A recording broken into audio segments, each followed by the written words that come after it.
I don't want a lot for Christmas. There is just one thing I need. I don't care about the presents underneath the Christmas tree. I just want you for my own, more than you could ever know. Make my wish come true.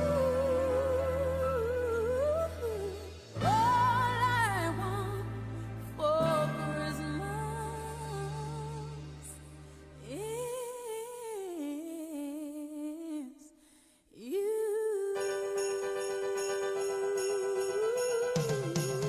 Yeah.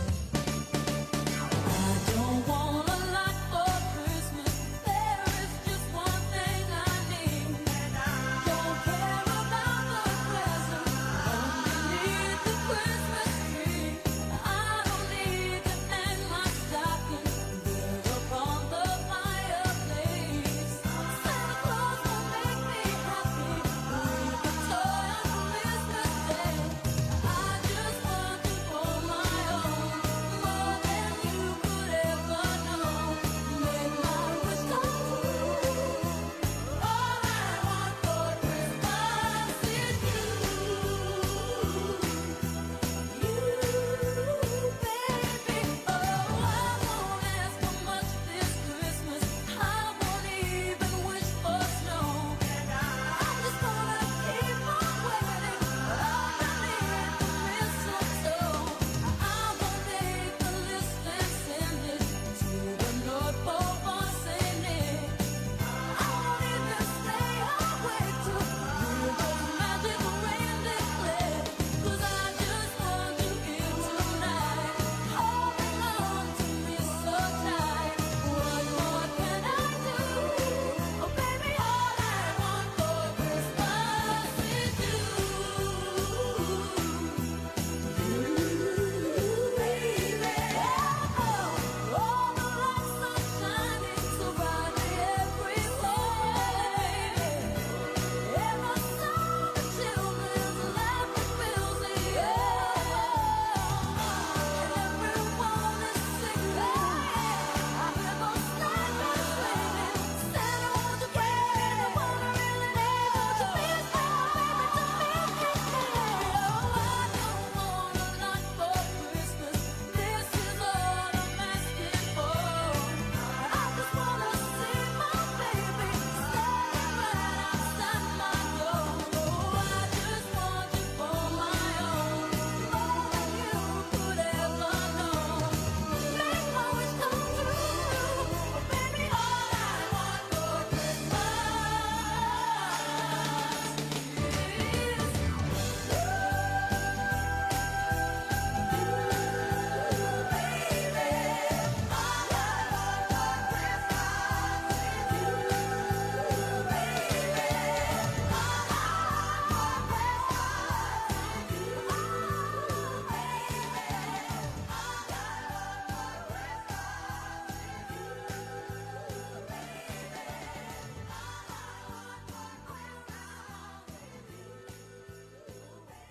Hi, hello. Hi, Captain C. Hi, Fox. Hi, Ben. Hi, Mira. Hi, Herbie. Hi. Chat, does anybody have the Casey Tron apology? Is this the Casey Tron apology? I think this is the Casey Tron apology. I'm pretty sure it's this right here. Okay, it might be this. I don't know. Tell me if this isn't it. I think this little thing is it. What the hell was Botrix doing here? Botrix is supposed to be here to get the chat going. Elements is the one that should get out of here. I watched Dickers cover it. I wanted to see what she has to say. I was like very intrigued by it.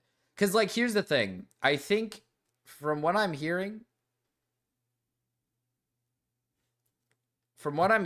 it's obviously like it sounds like it's a bad thing that Ethan's winning the lawsuit, at least from people within our community, like Gamma and stuff.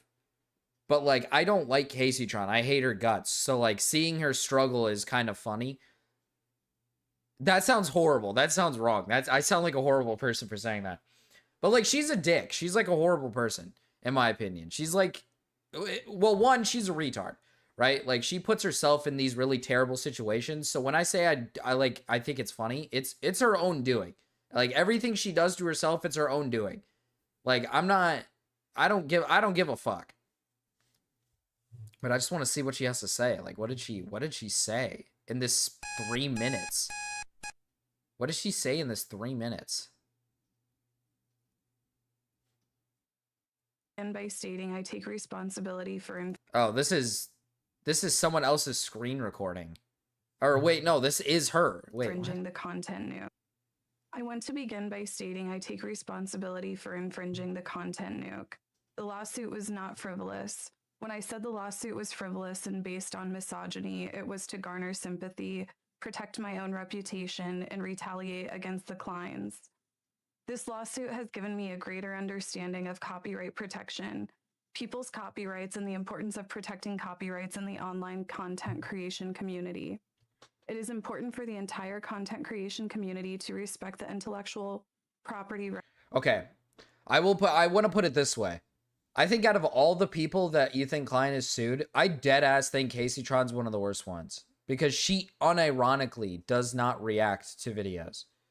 Like, I think with the Ethan Klein one, she straight up just, I think she was just high the whole time. It was literally just her face cam, and it was just her sitting there like high as fuck. And then she would get up to leave to go smoke some more. And then came back, and then once the video ended, she was like, that was bad. Or something. Correct me if I'm wrong if I'm slandering. But to be fair, her reaction of the video was like dead ass, like just straight up. She's just basically using his video, which I don't think it matters. I don't really care. It's not like she's siphoning views off of Ethan Klein or anything. She's Casey Tron. Who the fuck watches Casey Tron unironically for like, I guess maybe if you're hate watching, maybe, or if you're just watching to like watch someone like clearly go through like a downward spiral, maybe, I guess. But like, yeah, I mean, her reaction, at least compared to the other two, who were the other two? Denims and, fuck. I forgot her name. Fat bitch. I forgot her name. Meaningless character in the mix. I don't know what the fuck her name is again. She's worthless. Hi, Nox. Damn, Nox. Saying the N-word? Whoa. What up? What's poppin'? What's the haps? You feel me? Let's bounce. Hi, Nox. Trisha Paytas? Frogan. There we go, Frogan. Casey Tron is like if you hot glued boulder tits onto a Pokemon, onto the Pokemon Alomomola. Alomomola. I can't ever say that name correctly. I had to say it right this time. I always say Alomomola. That's what I always say, but that's not what it is. It's Alomomola. True, by the way. Dude, I'm not like, okay. I do feel a little bad for Casey because, like, her life is, like, an actual train wreck mess. Like, her life is like a train wreck mess, but it's because of herself. Herbie, what's up, Herbie? What's wrong, man? Guacamole, yeah, true. Like, I feel somewhat bad, but I don't at the same time, because, like, she does it to herself. Like, this is all her. Like, this whole ordeal is her. This is just what she does. She's extremely lazy. She makes little to no, like, valuable content whatsoever. I've been on her streams. I've tried to watch them before when she was getting into, like, drama on Twitter, and she was arguing with people. And it's just, it is nothing tent. Like, it is like actual like garbage nothing. It's half the time she's not there. Like, half the time she's not on screen. And then half the time she's on screen and she's wasted or she's high or she's doing like some retarded shit with colors flying on the screen. It's like an actual, you need to be like on LSD or something strong to get through her streams. It's impossible to watch. I think I might actually be going insane from lack of sleep. You need to get some sleep. You're describing yourself, Mark, because you realize that. Fuck you.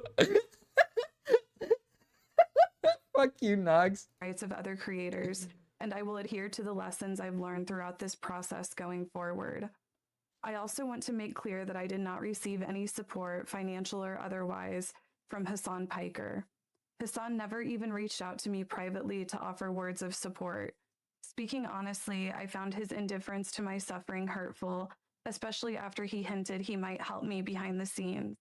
It felt like he wanted to receive credit from the public for him helping me without providing any. He's not gonna help you because you're like a retard. I would never help this woman in a million years, man. I'm sorry. Like, she's just too stupid. She's fried her brain with like copious amounts of weed. Her brain is like completely fried.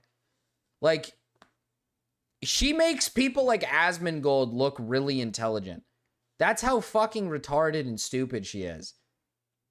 This is like, she tries so hard to be this like weird like feminist online, and she fails at every moment she gets at trying to make any valuable points, because she's either probably high when she says shit, or she's just too stupid to comprehend anything. Marcustron sounds like content for toddlers. Would you help me though? What do you need help with? As to the GoFundMe money, to the extent there are any remaining funds after I pay my attorney's fees, I have agreed to pay the remaining funds to the clients. The funds will not go to any. Wait, so she did a GoFundMe and the money is just going to the clients? What? Wait. What the hell, man? So people just put money into Casey just for it all to go to Ethan? Dude, I'm sorry. I'm gonna laugh at that. Why would you ever give Casey Tron money for a lawsuit against Ethan Klein? PayPal me $20, Marcus. It's Christmas. You're gonna have to wait till Christmas, man. It's not Christmas yet. You can't get your gift early, dude. Else, including Denims or Frogan, to defend their lawsuits. For the record, I have agreed to cooperate with the clients in their litigation against the H3 Snark mods for promoting my live stream to the extent that I am able. I will offer my support, including testifying under oath to everything I have just stated, to help their cause. I also want to take the opportunity to acknowledge other misconduct and bad behavior I have exhibited online. For example, weaponizing the death of Asmongold's mother was inexcusable. I should know better because I have 3 disabled people that rely on me. Moving forward, You have 3 disabled people who rely on you? Dude, that's terrible. That's like actually bad. You sound just like my dad. I hope mom divorces you. Fuck you. What the hell? It's not Christmas yet. You can just get presents early. Surprised she's sober enough to speak. She probably had to sober up for this one. Her fucking attorney probably said, like, whoever she hired probably said, like, bro, you got to get off the weed for this one. They're like, you're not going to win shit. You don't even have money. They probably looked at her and said, you have no fucking money, bitch. What are you going to sue him with?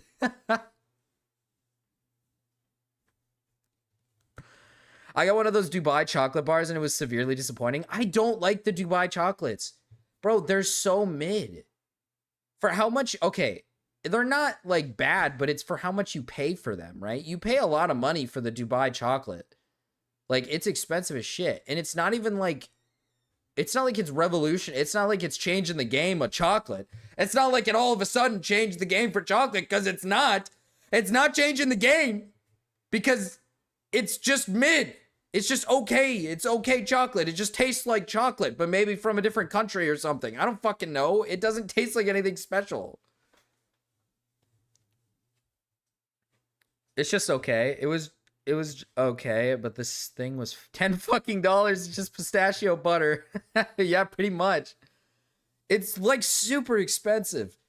It's good. It tastes fine. It's not like, by the way, hi Aaron. I didn't think I see you there. Hi Aaron. I didn't think I saw you there. My God, I can't speak today. Hi, Cody, by the way. I didn't say hi to Cody.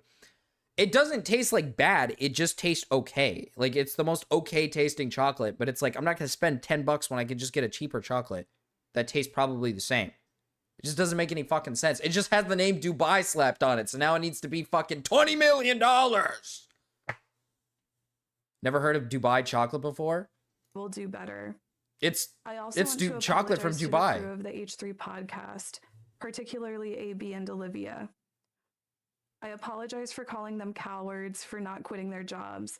That was a shameful attack on two people who deeply care about Palestine and Palestinian people. AB, along with his wife Lena, have done more than I have ever done for the Palestinian people. That's honestly so including true, though. raising over $100,000 in charity.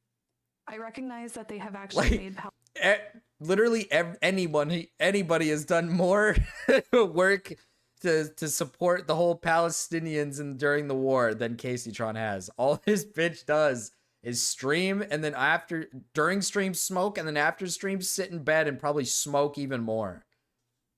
She looks old as look at how old she looks. She's like aging. I'm pretty sure she's like 30. I'm pretty sure she's like not, unless she's in her 40s, she's 34. She doesn't even look, she looks older than 34. She looks like she's gonna hit her fucking, she's closing in on 50s, man.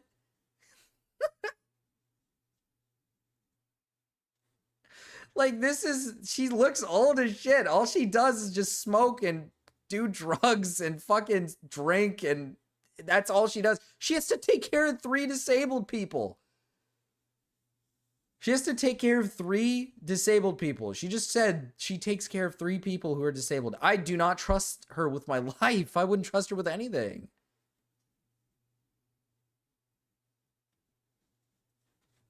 I think you're a hater. I'm not a hater. She clearly looks old. And my online antagonist. She does not look 30, bro. You can't tell me this woman looks 30 in any way. You can't tell. There's no way you're telling me that you think the average 30-year-old woman looks like this. I'll be generous enough to say she at least looks like she's in her late 30s. But this is not what like the average 30-year-old looks like. You can see like the wrinkles popping up on her like face already. Her skin just looks like rough. And trolling has not. I apologize to Ethan and Gila personally. I have said. Shout out anti-Semite of the year, Miss Rachel. Did you hear about that, Marcos? No. Who's Miss Rachel?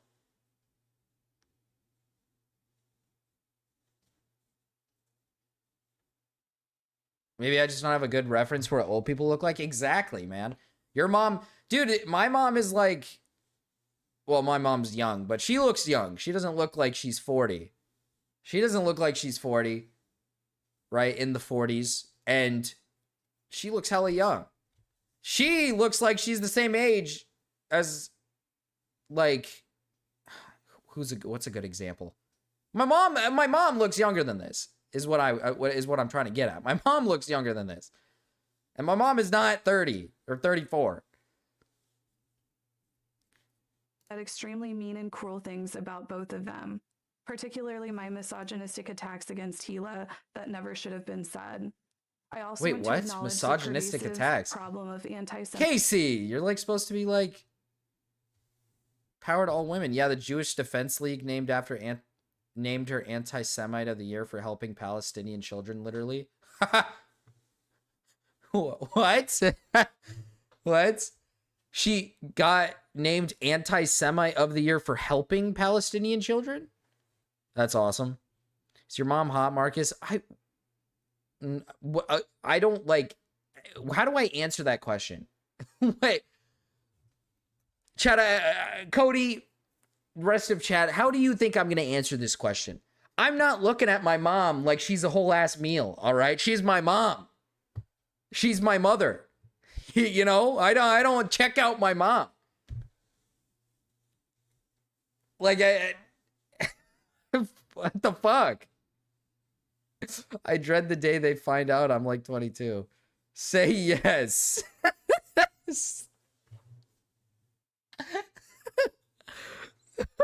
I think it's pretty simple to answer, Marcus. Can I be? No, you're married. Go spend time with your wife, man. Anti-Semitism in leftist spaces. It should concern all of us. I condemn it and will not participate in it. To that end, I wish the client's success in enforcing. Oh, I mean, like, sure. I mean, of course, but that's biased then, Knox. At that point, I'm just biased, right? Because, like, obviously I think my mom is very beautiful. I think my mom is a pretty lady, all right? I do think that, obviously. She's my mom. But I'm not gonna, like, sit here and be like, yeah, no, my mom, she's fucking disgusting ugly. Like, Jesus Christ, she can work on a few things. Like, I'm not gonna say that, obviously. I'm not gonna, like, speak on... Because okay. I do have a few friends who have given their opinion on my mom's looks, all right? But I'm not gonna speak on that here, all right? I'm not gonna speak on that here. Marcus wants to fuck his mom? No, I don't want to fuck my mom. No, you guys want to fuck my mom. You guys want to fuck my mom. Hi, Snails.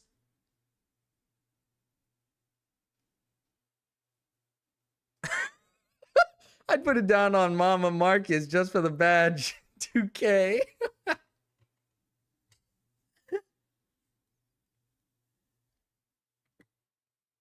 You guys want to fuck my mom. That's what you guys want to do. Introduce me to your mom. I'll be your stepdad. We can hang out. Can I call you champ? No, I'm not introduced. You're never meeting my mom.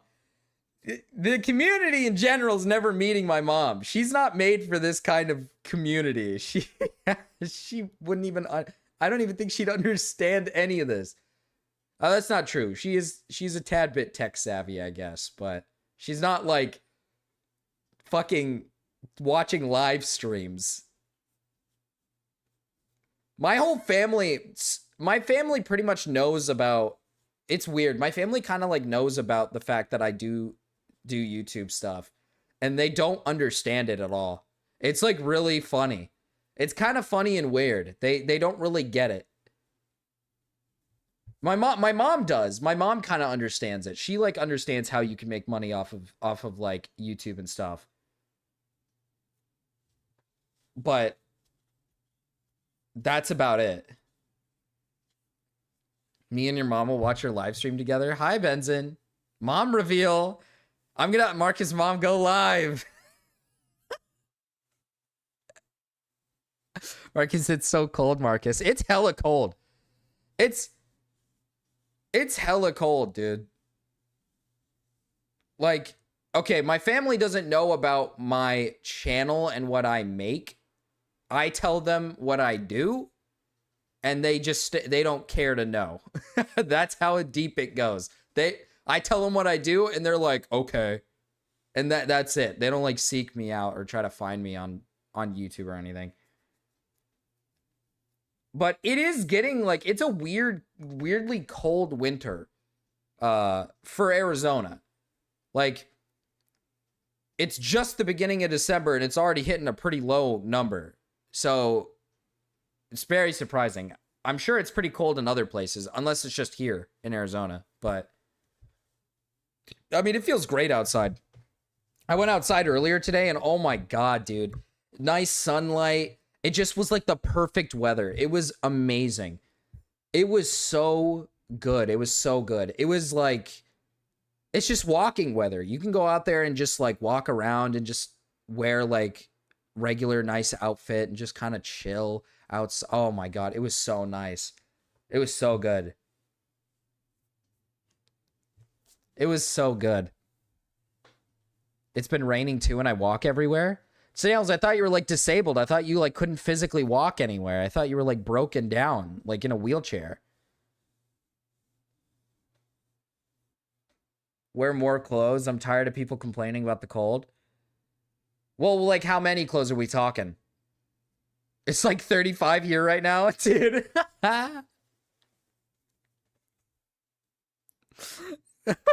Dude, I'm gonna say what mine is, and you guys are gonna fucking complain and be like, you said that's cold.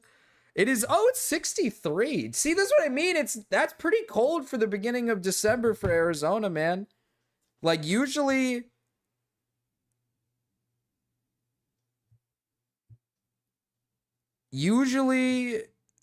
it's like 70s. around this time, but it's 63, which is colder than the usual, but it's really nice out. 63? Yeah. It feels fucking amazing outside. Winter, I love winter. I love winter so much. I love winter so much, man, because like it is so good over here. Like it is so good. It's like perfect. It's so perfect. I get like 70s, 60s every single day. I'm over here just I'm living it up. Guess it's 8 degrees right now. Fuck. I feel bad for you guys. You're from, I'm not going to say specifically where in Arizona I live. I'm in Arizona. It's too hot or too cold here. It sucks. Yeah, once it hits winter for Arizona, it's practically just perfect weather every single day. I don't think it ever gets like too bad. It can get kind of cold at nighttime where you're like kind of shivering. Like the coldest it's supposed to get, my cat is meowing. The coldest it's supposed to get is 40 degrees, but that's like in the middle of the night. I'm not going to go outside in the middle of the night. But yeah, it's supposed to get to 40, which is, that is cold. That's not, I want you guys to understand this. That is not normal for Arizona. The average, I'd want to say, is like 50s to 70s during like December. January, it'll get down a little bit more to the 60s. But 60 and 40 in December already is crazy. How cold can it get before I have to force my cats into the bathroom at night? Are you talking about outside? I wouldn't keep cats. I mean, cats can, like, for example, here, cats can live outside in the cold. I mean, it's 60 to 40 degrees. They'll be fine. But if it gets like, I don't know, if it gets to like, if it's like raining and it's like cold, like it feels really cold, I would probably like put them in at like 50. I'd put them in at like 50. Because like I said, here it's like, 60 degree weather. Cats can walk around in 60 degree weather. They're fine. Like that's fine. But like once it hits like the 50s or 40s and it's consistently in the 50s and 40s, I wouldn't even keep them outside. I'd put them inside. They'd probably feel super cold. It was 15 here last night. Shut up. I know where you live, Melon Dog. I was here for the time Riri revealed it. Oh, true. That's right. My wife did dox me once. I'm pretty sure that stream is not up anymore, but my wife did dox me. Not my location, my physical, like, actual location, but just the city I'm in. Which, to be fair, the city I'm in is big, but it's... My mom made a cat ghetto on our porch for hours. Like a cat ghetto? She's like starving them and making them work? What the hell, dude? Why'd she do that? Cats like warm and hot. They do like warm and hot, but they can function with, like I said, they can function with like, 60 degree. They're going to be fine in 60 degree weather. They're okay. Like, they're not going to die out there. But if it's like consistently like 40s and 50s, possibly even lower, like you should probably put them inside. You should probably just keep them in because they're going to get really cold. But if it's a couple of them, they usually just huddle together and lay together and keep themselves warm. So that's usually what they do.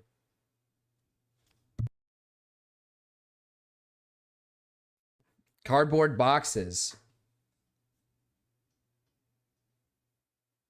You're lucky that Steam is down. What does that mean? Steam like games? Like Steam's not down, is it? Looks fine to me. Steam's up for me.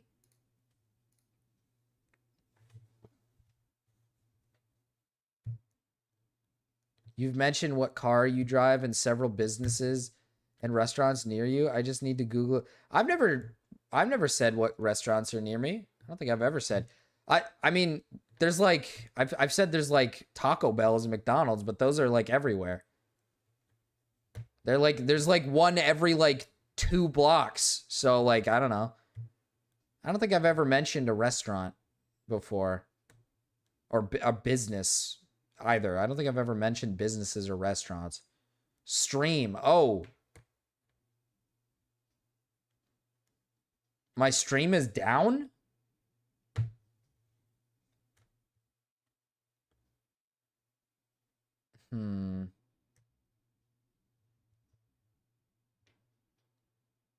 Is it the one where I was in? What do you mean, Nox? She would rather them pull themselves up by their bootstraps. That, I mean, hey, that's what you're supposed to do. I mean, hey, that's how you raise cats. You gotta have them pick themselves up by their bootstraps. Oh, dude, I don't live near Dave's Hot Chicken. Yeah, I went to a Dave's Hot Chicken. I didn't live near it. I had to drive a long ways to get to that place, man. And then Target, there's Targets literally everywhere, man. There's Targets everywhere, but I don't live near a Dave's Hot Chicken. I had to drive super far to get that shit. That's why I was late for stream. I remember that day too when I had to go get the Dave's Hot Chicken. I said I was going to be on at like a certain time and I was like an hour or two late. That's because I had to drive a super long ways out to go get it. I don't know what other place though.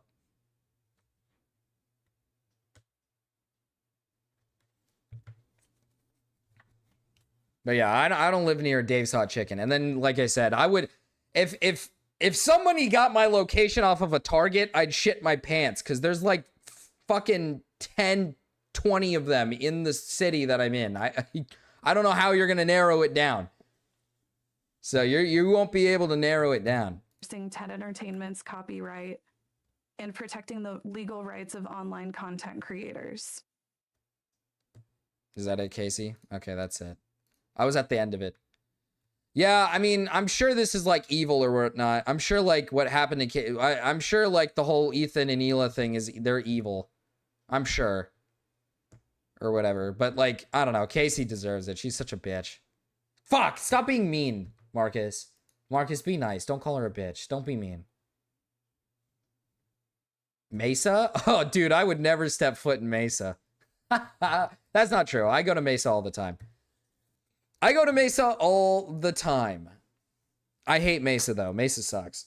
Mesa fucking sucks. Terrible place. Roads there are terrible. The fucking... Everything in Mesa is just gross. Everything in Mesa is gross. But I do go there. I mean, I have to go there. There's like things that I get from Mesa. I'm not going to say what stores I go to, but I go to places in Mesa. So, I mean, I guess, yeah, I go there, but I hate it there. I had a friend from there. I bet they were disgusting freaks. We're tracking Marv sniffing the wind. Close chat. I guess technically that's close. I mean, I'm not gonna sugarcoat it. I'm not in like Tucson. I'm not in like Flagstaff. All right. I'm not in the. There's only like four major cities in Arizona, because the rest is desert. You guys got to understand. Here, let me pull up this real quick. Okay. Okay. Let me just give you a diagram. Let me see if my drawing skills for Arizona is on point.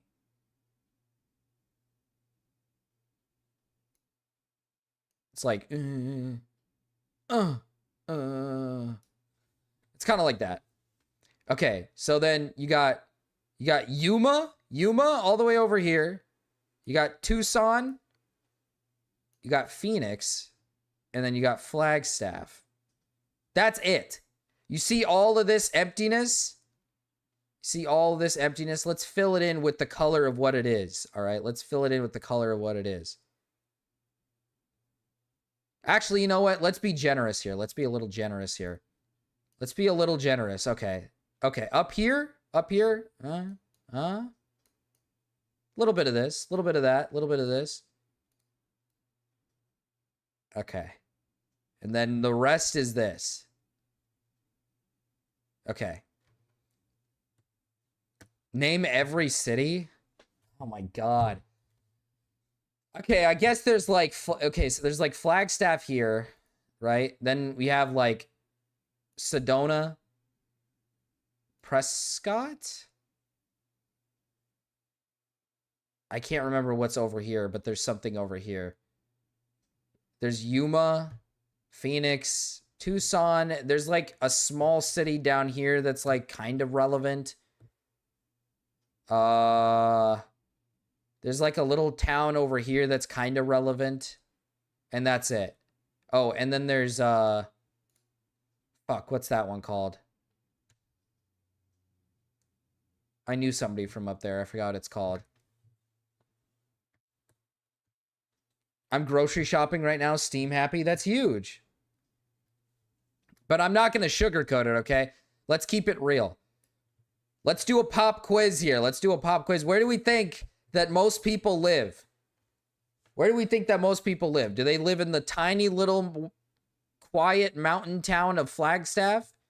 Do they live in the shit stick college town, bottom of the barrel, disgusting vermin, vile shithole, desert town, Tucson? Or do they live in the middle of nowhere, Yuma? Or do they live in the big city that's got 7 million fucking people in it? It does snow in Flagstaff, yes. They live in Phoenix. Okay, I'm going to keep it real. I am, in fact, in this big area. I am, in fact, right here. I'm in the middle. I am, in fact, in the middle. But Phoenix is fucking massive. So there's like... Okay, so there's like Phoenix, and then you have... Oh, dude, I haven't even... Phoenix is huge. So I haven't been to north in some northern spots of Phoenix. Like in areas like a little further up north. There's areas that I've lived here forever, and I have never been to some spots of this place. It is huge. Oh, I forgot about Maricopa. I love Flagstaff. I love Flagstaff. I love going there. It's super fun to go there. What is SB? What is SB Park at this time of year? If you want to go to anywhere, go to Sedona. If you want to go to anywhere, go to Sedona. If you want to go on a trip. If you ever want to go on Dude is throwing it back on the bomb. Dude is throwing it back on the bomb. https://youtube.be/moob45u2u7s?c2kv40_victius. Thank you, Nate, for the $2. What the fuck is this? Yo, you see that nigga sweater vest? Oh shit! What the fuck? Nah, that's pretty fresh, dog. I'm a white ass nigga going Wait, did I say Chris? Sorry, not Chris. Nate. hard in these streets. Going non-stop like you smoke a long beats. All of you niggas This is gonna be Scottsdale. shit out of love. This is Scottsdale. When these white ass niggas go hard as fuck. When these white ass niggas go hard as fuck. When these white ass niggas go hard as fuck. When these white ass niggas go hard as fuck. I speak perfect English without any accent. This is literally Scottsdale. Right, unlike half of these black kids. Yeah. White Anglo-Saxon, Protestant represent. Woo. I can say the word nigga cause nigga we invented it. We got science, medicine, and technology. That's actually funny as Every fuck. nigga wants to live in my colony.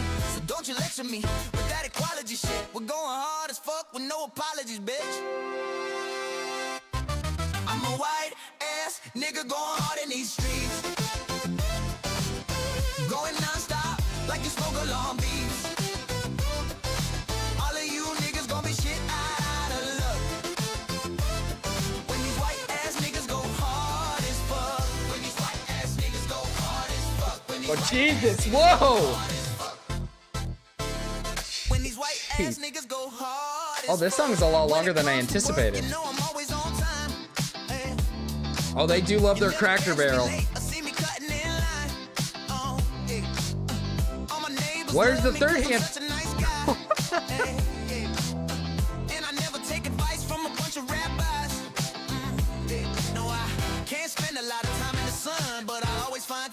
to spend with my son.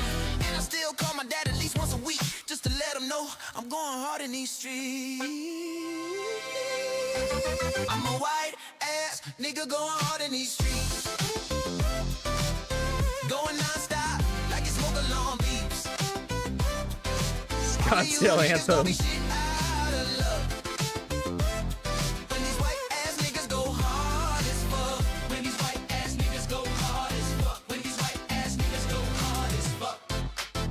Oh, it's the original picture. Ass niggas go hard as fuck.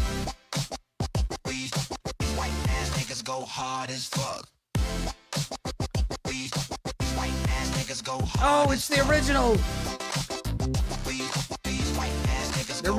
The original pictures for the songs. I don't let nobody tell me what to do. No, I ain't listening to any whiny Jews. No niggas gonna tell me not to love my own race, and we're gonna put women back in their White boys fucking winning place. again. All my Nature niggas is being really fucking restored. love being white, and we're never gonna say sorry for being right. And when whites are allowed to unite, good luck, cause these white ass niggas go hard as fuck. I'm a white ass nigga going hard in these streets. Why am I being censored? I'm not even swearing. What'd you say? All of you niggas gonna be shit out of luck. When these white ass niggas go hard as fuck. When these white ass niggas go hard as fuck. When these white ass niggas go hard as fuck. When these white ass niggas go hard as fuck. That was beautiful, dude.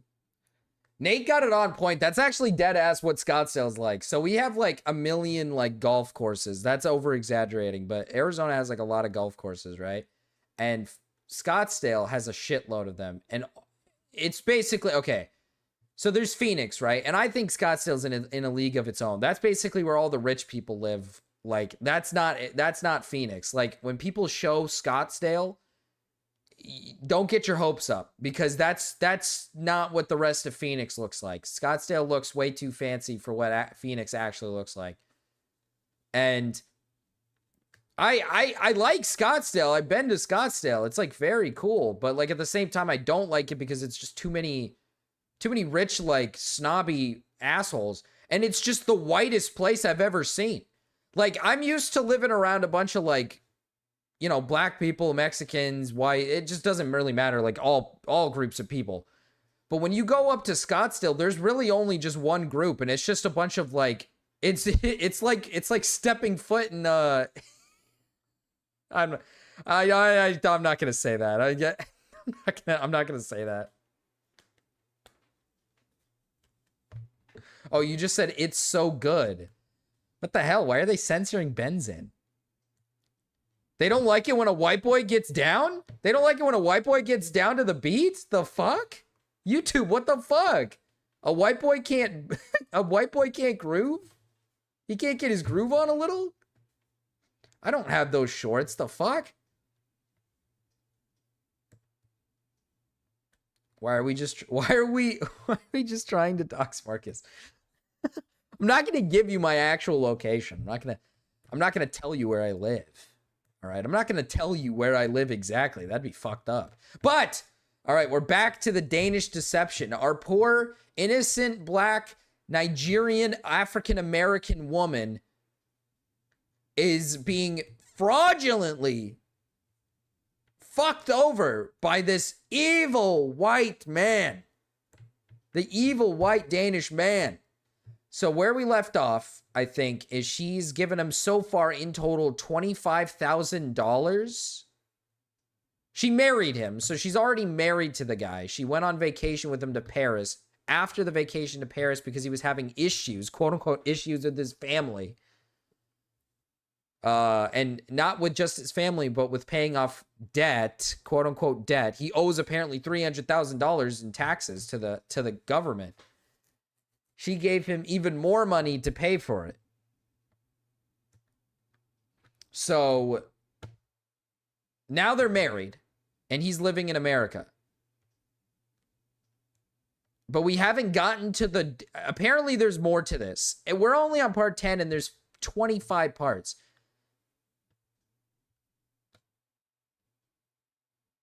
Marcus, is Mrao dead? Mrao's channel just I thought he let you guys know.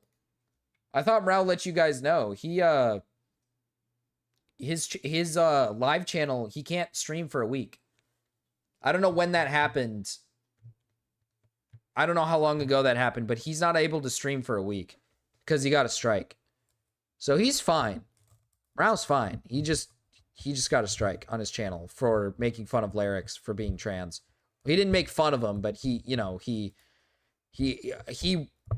probably talked about how he wanted to stick it in him or something. I don't fucking know. So I have to look out because I might get fucked over.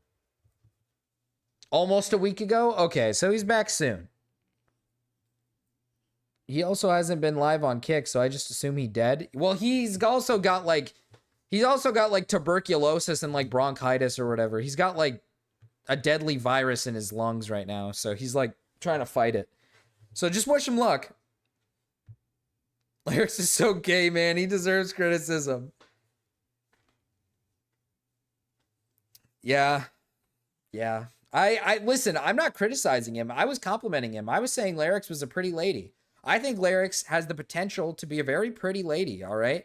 And I think if Larix just keeps it up and maybe gets on that HRT, I think we can eventually see him, or her blossom, Larissa, into a beautiful woman. That's what I think. All right. I'm not hating. All right. I'm not hating. But let's get back into our black lady. The Danish Deception, Part 10. So I land in Denmark after a couple of layovers, and my ex is waiting after back. Oh, okay. Yeah, that's right. We left off on her going to Denmark because of this so-called family issue stuff that he's going through right now. So now she's in Denmark. So that's where we left off. She went to there to something about I think the family situation is legit. I think his dad dead ass has like some sort of issue, a blood problem. And I do believe that this guy's family is wealthy. I just think he doesn't have as much money. I don't think he owns a bunch of like apartment complexes. And I think he just spends his parents' money on like trips and shit. And then when he runs out of money, he just asks like women for money when the going's getting tough.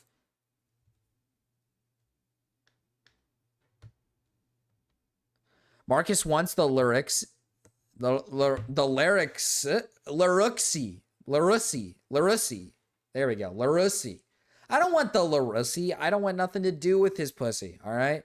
His bussy. Sorry. My bad. I want nothing to do with it. I'm just saying hey, listen, I can appreciate a good looking lady. All right. I can appreciate a good looking trans lady. All right. I can appreciate a good looking man. I can appreciate a good looking trans lady. Wait, we can't compliment people now. We can't compliment. Fuck, I can't talk. We can't compliment people nowadays? Fuck. Hi, Abby. Danish flag, and I'm just so excited to be in Denmark for the first time. And so we land, we go to one of his friends' homes because we're staying there for the night. We change, and we go directly to an Easter lunch with him and all of his childhood friends. So I walk in, and everyone is just so nice. And it's his childhood friends and like their wives and girlfriends. And everyone was just super kind to me. We were drinking, having fun. After a while, I was super jet lagged. So we ended up going back to his friend's house. That's where we stayed that night. And I mean, like, okay, let me take a good look at Larix real quick and I'll get back. Hold on. Let's just, let me take a look at Larix real quick and maybe we'll answer that question, Abby.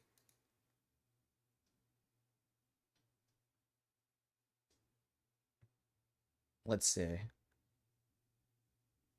Where is...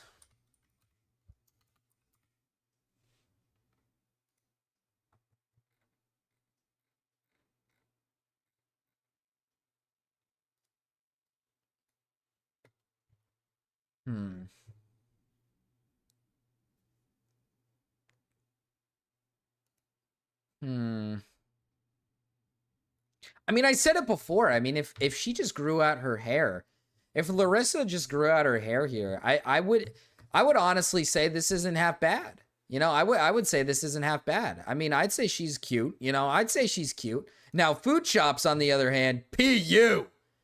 Jeez.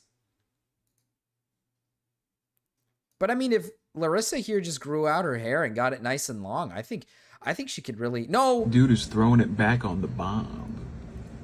no, I shouldn't. No, I shouldn't say that. I shouldn't say. No, I shouldn't say that. I'm not in to lyrics in any way. I don't have any feelings for Larissa. What is this? Abby, what did you send me?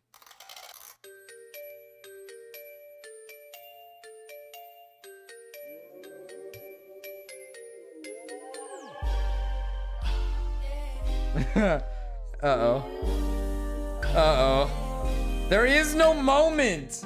It's your birthday, so I know you want to ride out. Even if we only go to my house, sit more easy. I'm gonna grind on him. My couch feels good, but I know you want to cry out.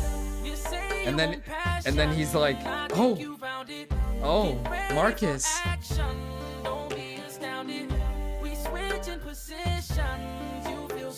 Hey, hey, Larissa.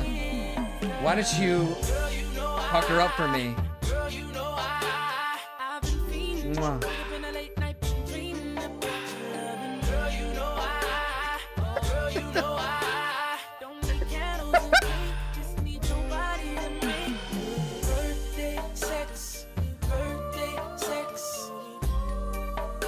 Riri ain't ever escaping the cuck chair.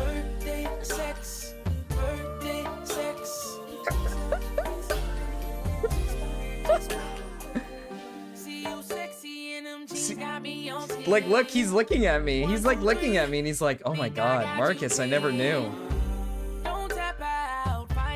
I never knew you were so attractive.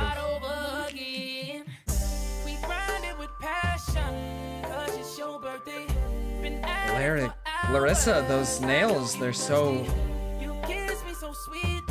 pretty. Oh man, I can't help but just stare into your eyes, Larissa.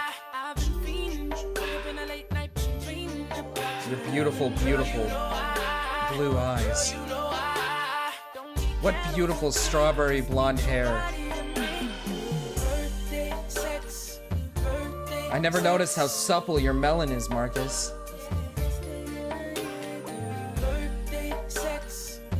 No, you guys are making me think about this too. No, this is ridiculous. I'm not into Larissa. You guys are, this is ridiculous.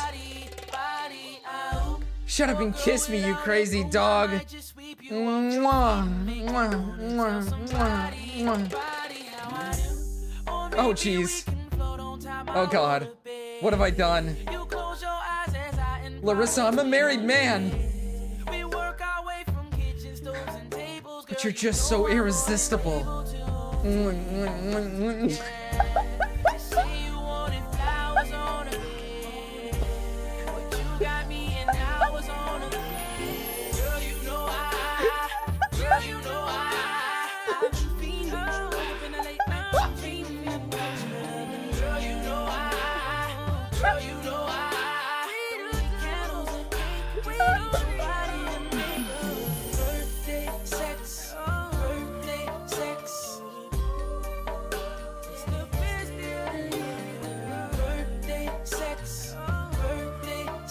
Keep doing this bit anymore.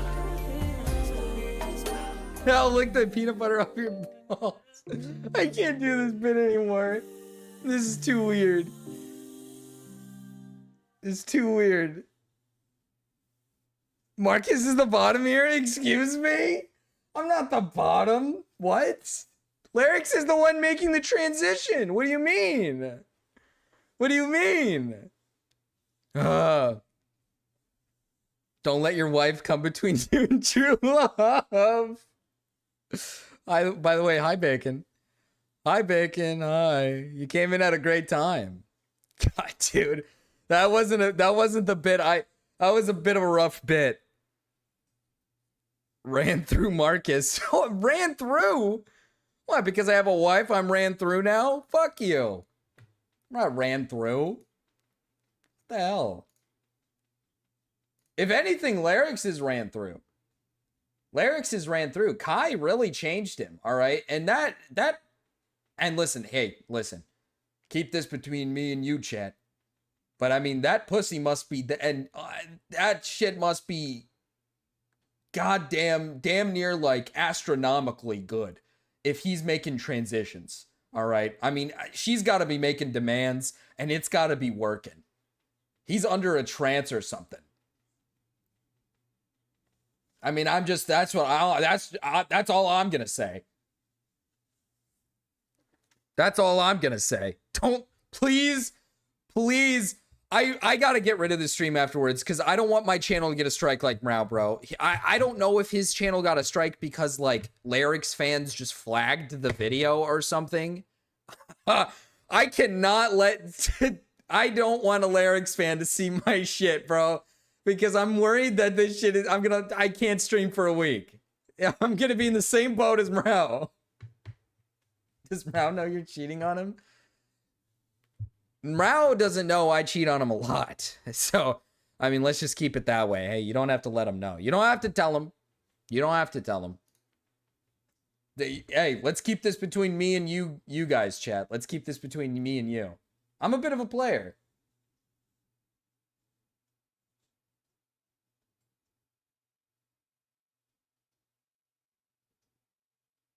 You played that horribly. Racist song? The song is racist? Was it reported for hate speech? I actually should have asked Mrao. I asked him what it got flagged for, and he just said it was for the Lyrics stuff, what he said about Lyrics. So I'm assuming fans of Lyrics probably flagged it for like hate speech or something, and then it got taken down, and then he got a strike. To be honest, knowing Lyrics' fans, they'll love that clip of you kissing him. True. No. Don't share the clip. Dude, Cryptid, the last thing I need is Lyrics fans in my chat, bro. The last thing I need is the music community in my chat. That's the last community I need in here, man. I don't want to get trans out, all right? I don't want to become trans, all right, chat? Don't make that my fate, okay? Don't turn me trans. Please, I like being a man. I like being a man, all right? Please. Fuck. I just want to watch black women get fucking conned by white men, all right? I just want to watch it happen, okay? Please. And the following day, he gives me the hometown tour. So he shows me where he got baptized. He shows me his elementary school, and we're just exploring. And I just feel so grateful to like see his roots, see where he grew up. And after the day of exploring, we go to his parents' house. And this is my first time meeting his parents. And I am so nervous. I've always done really well with parents, but this is, different situation because number one, there's not a whole lot of black people in Denmark. So they're not used to meeting people that look like me.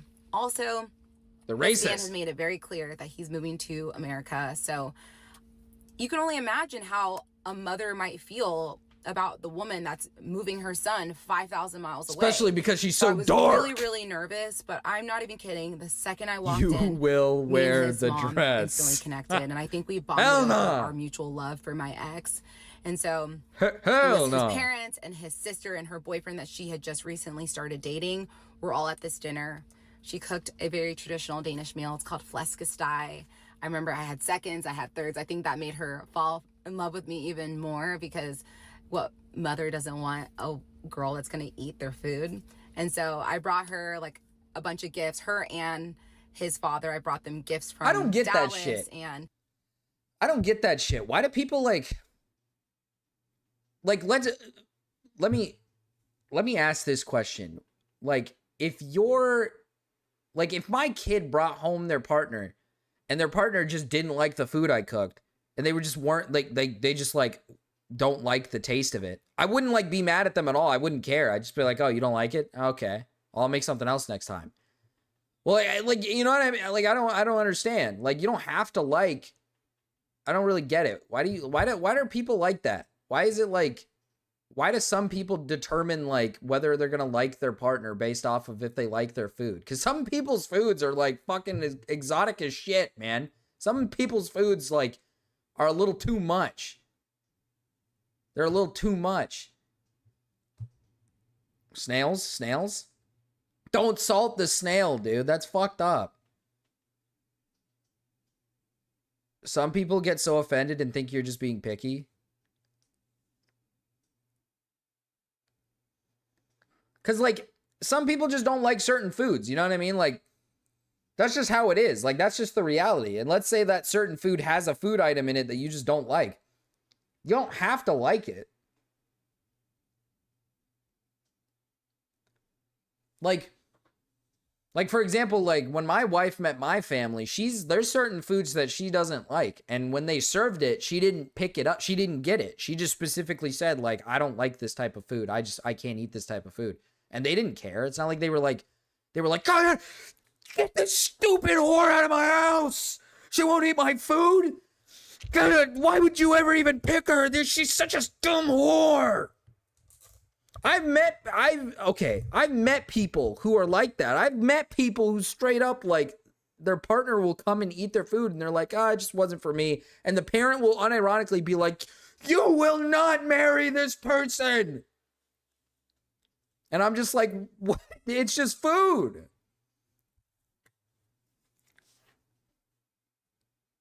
I'm vegan and my mom tried to make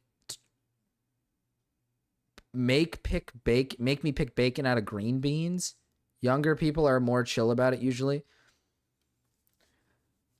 I mean, your first problem is that you're vegan. You need to stop that right now. Put some fucking meat in you. Jesus Christ. That comes off really bad. Okay, I got it. I'm sorry for what I just said. You don't need to put meat in you. I'm just gonna go back. I'm just gonna go back to the video. Oh.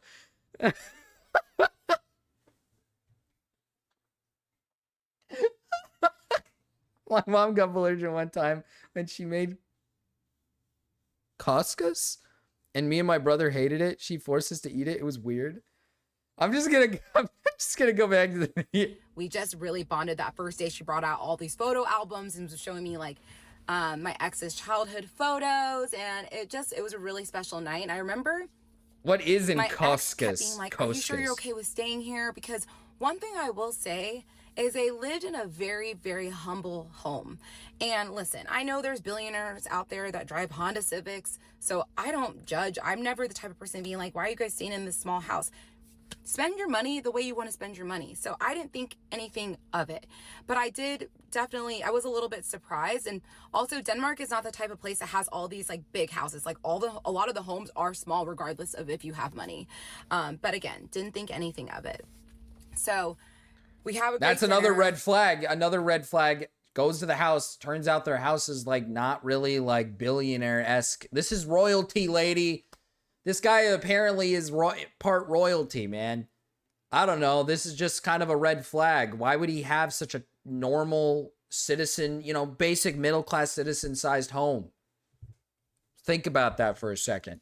The following day, we start going and having these like day trips all over Denmark and going to explore. And it's always me, my ex, and his parents. And one day we went to this They're super area old called and dying. Skagen, which is the most northern part of Denmark. And it's really beautiful. And it was just fun to go and explore. And we're driving home and like, listen, she literally sees his parents, notices they're not living a very lavish lifestyle for a group of people that her husband claimed were very rich. And doesn't think to herself, this is not normal.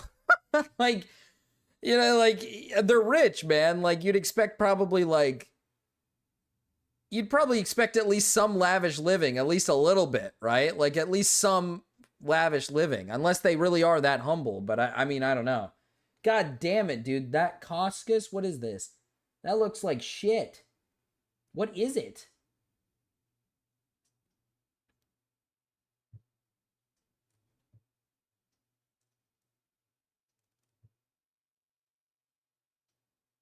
I don't know what any of the items that are in this. I'm reading this and I don't know what this is. I don't even know what any of these things are.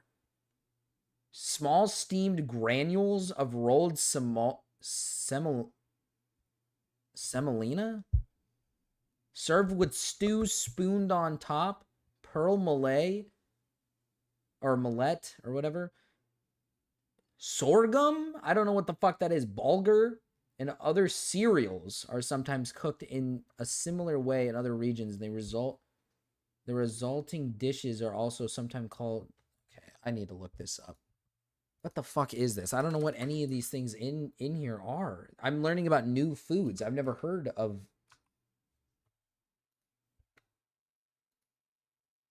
Oh, this looks fine. I've had this before. Oh, I've had this before. I think.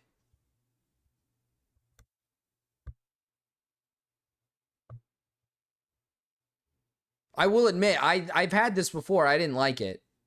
I've had this before. I didn't like it very much. What is this? I'm gonna grind on them.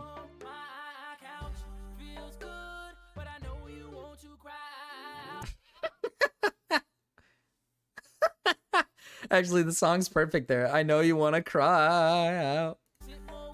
I'm gonna grind on them.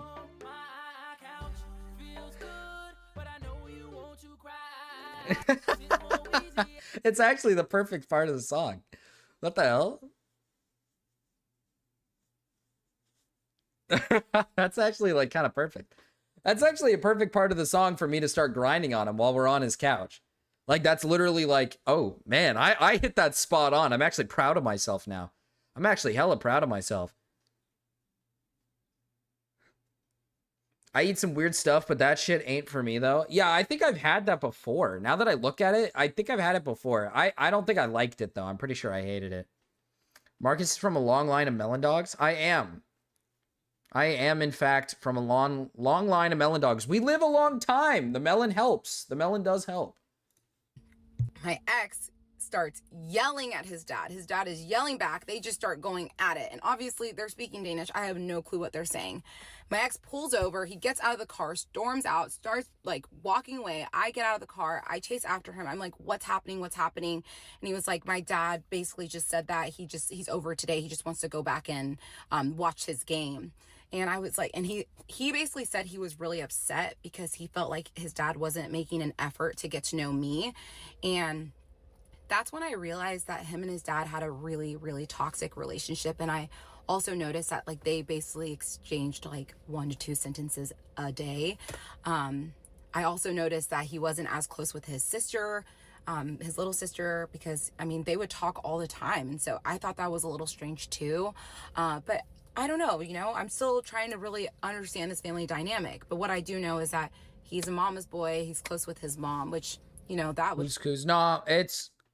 Cos. Yeah, Cos. Yeah, that one. Was really, really important to me. There were a few things that I took away from this trip. The first being that he is a little bit embarrassed of his family's home. He kept saying, do you want to go stay in a hotel or Airbnb? Do you want to stay here? And I'm like, why would we not stay here? Like, if I went to go visit my parents and I wanted to stay in an Airbnb, they'd be devastated. I was like, of course we're staying here. And he was like, I know it's not like nice. It's a super old house. They haven't renovated it. Like, I don't understand. They have all this money. Like, why don't they do it? I'm like, it's fine. Like, don't worry. We'll be okay. Another thing I noticed was that I did not meet the older sister. No one spoke of her. And I knew at this point she had 1 kid at this point. Okay. Now my theory is kind of... my theory is starting to change a little bit because now I'm starting to think the family isn't rich. But part of me wants to think that maybe the family has some money because how does he get on some of these trips? But he seems like the deadbeat son that like the parents just hate. That's what it seems like. Not that his parents hate him. Maybe his mom loves him, but it just seems like he's kind of that son that does like fucking retarded shit and wastes money and blows their cash. That's what it seems like. Hell, I wouldn't even be surprised if the Danish man was like, what the hell's a black woman doing in my house? That'd be based. So they talked about her a little bit, but it was kind of like the elephant in the room. Like, no one really talked about it. And, you know, I know they don't have a relationship. They can't be with each other in intimate settings. But overall, like, I did have a good trip with him despite the tension. So after a week, we traveled to Copenhagen, and I remember getting to Copenhagen, and I'm immediately just so happy to be there because this city exceeded my expectations. It's a beautiful, beautiful city. And we ended up staying in a hotel, like a cheaper hotel by the water, and I can stay anywhere. I'm good. I don't need to stay anywhere bougie. And I remember him being like, I hate that we have to stay here. Like, it's not nice. I'm like, I don't care. Like, we have a bed, we have a place to stay. It's okay. And so we spent that whole week just exploring Copenhagen, and then we get ready to travel to Nigeria for my grandmother's burial. And so at this point, we're staying in this hotel. And I remember there was like a laundromat at this hotel, so I was doing laundry, and he said, I'm going to go and get a few things from our storage unit, because he's moved out of his place at this point. He has a storage unit. And so he comes back home, and he has like this Rolex box, and he's like, oh, this is one of my Rolexes. I want to show it to you. And at this point, I had already seen his steel, what's it called? The Batman. I already had seen that watch. He had brought it out for Cabo. So I've seen one of his watches. To Patek, he sold. I never saw it. Then this is now the second watch he's bringing out. And he opens it. And it's, again, I did not know anything about watches before this, but now I know it's a day-date presidential watch with a green face. So he ends up telling me this is like a $50,000 watch. I was like, this is nice.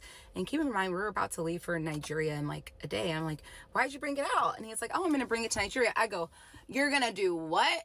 And he's like, I'm bringing it to Nigeria. I'm like, you cannot bring a $50,000 watch to Nigeria. And he's like, why yeah, not? I can. And I'm like, this does not make sense. And he said, no, like, this is a special occasion. Like, I want to bring it out for this.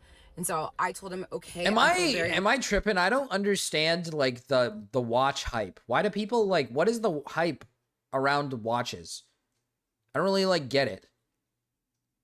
I'll just get one of those like slap, you know, those like ones that you slap on your wrist and it just curls around. I just get one of those. I'll get one of those things. Those things are cool because you can like play with it.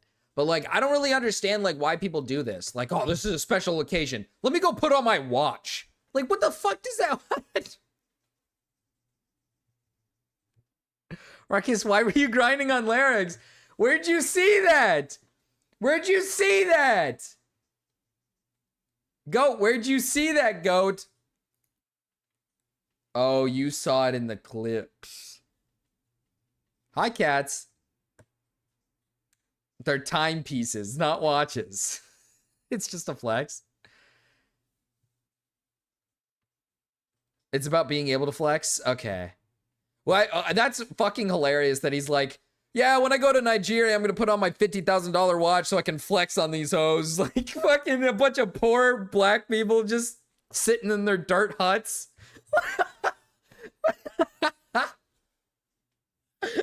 Maybe this guy is based. Maybe this guy is based. I don't know. I prefer jewelry over a watch. Well, I mean, like, I do too. Because at least with jewelry, there's some, like, I feel like there is some sort of fashion to it. Whereas a watch is just, I feel like if you got rid of a watch, it's not going to change your appearance. But when you put on some jewelry, it maybe heightens something, makes something look a little bit different. Like, I think jewelry actually has, like, some value to it. In the sense that maybe it's for just like, you want to look pretty, so you put on some nice earrings or something. Or like, you got like nice rings, you want to put on nice rings to look good. But a watch, I feel like you could just take the watch off and you're just going to look the exact same as you did before. Because you usually just tuck it under your, like, people just wear like long sleeve shit and they just put it under the sleeves anyways. I'm bringing my Dave's Hot Chicken to Nigeria to flex. Did you hear that Aiden got blocked by Larynx on Discord? He thinks it's because he covered Larynx's nails and hair. He got blocked by Larynx? Oh, man. God, wait until he finds out what I did to him. Wait till he finds out what I did to him. Jeez. Oh, man. I'm cooked. I'm fucked. Uncomfortable, especially like us being in the village and you're wearing this like expensive watch. You're just asking yourself to get robbed. I just did not understand it, but whatever. He ends up packing the watch. we get ready and we hop on a flight to go to Nigeria and meet my family for my grandmother's burial. Keep in mind, he had paid for all the hotels, everything in Denmark, and he paid for all the hotels and flights for Nigeria. And so Yeah, off we your hop on a money. plane, go to Nigeria. I'm super nervous because I just don't know what to expect and how he's going to react.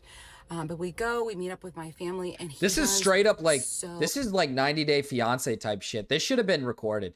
This should have been on 90 Day Fiance, dude.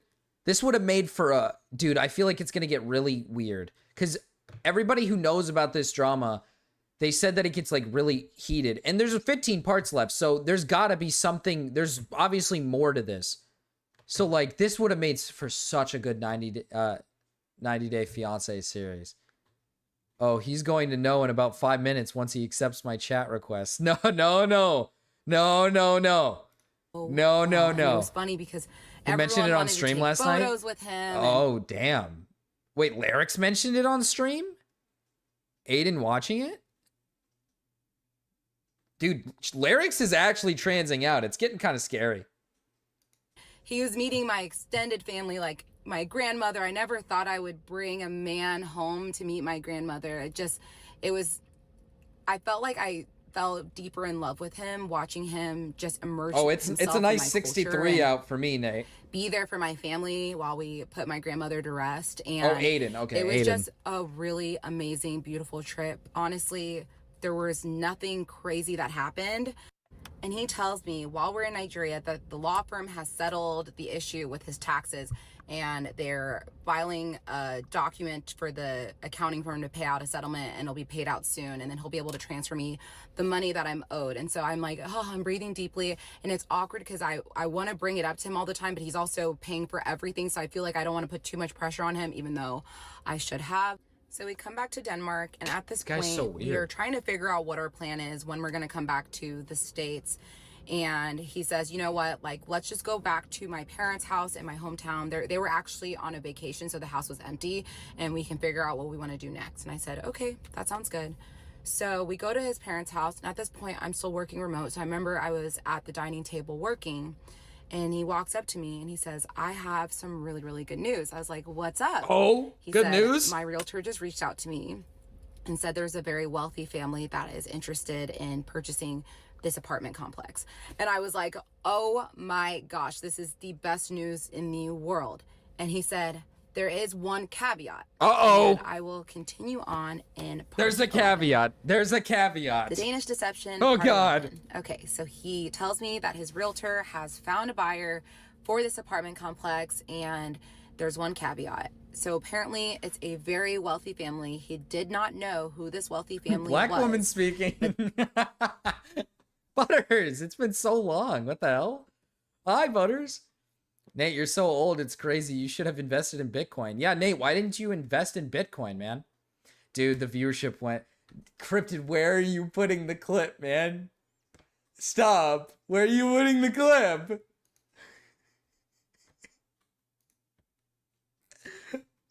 Where are you putting the clip, Cryptid? The viewership is jumping.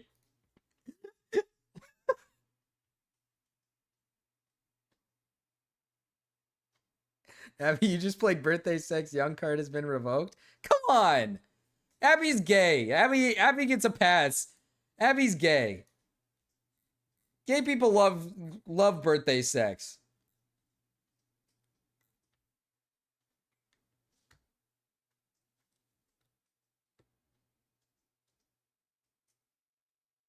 Oh. Oh, now I'm embarrassed. Now I'm just embarrassed.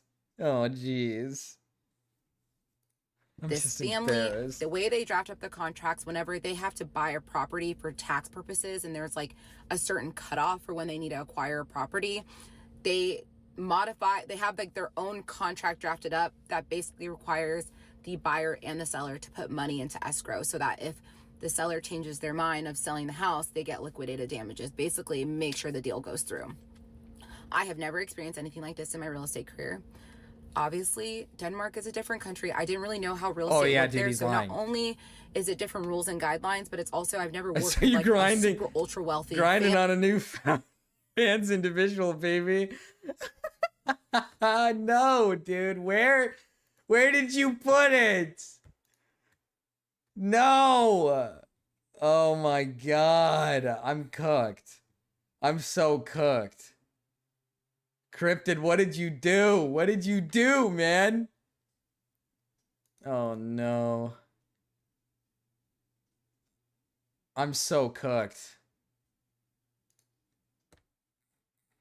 It's so over for me. The bit was, that was a bad bit. I shouldn't have done the bit. I should have strayed away from the bit. You bounced. I did bounce. I did bounce a little. I did bounce a little.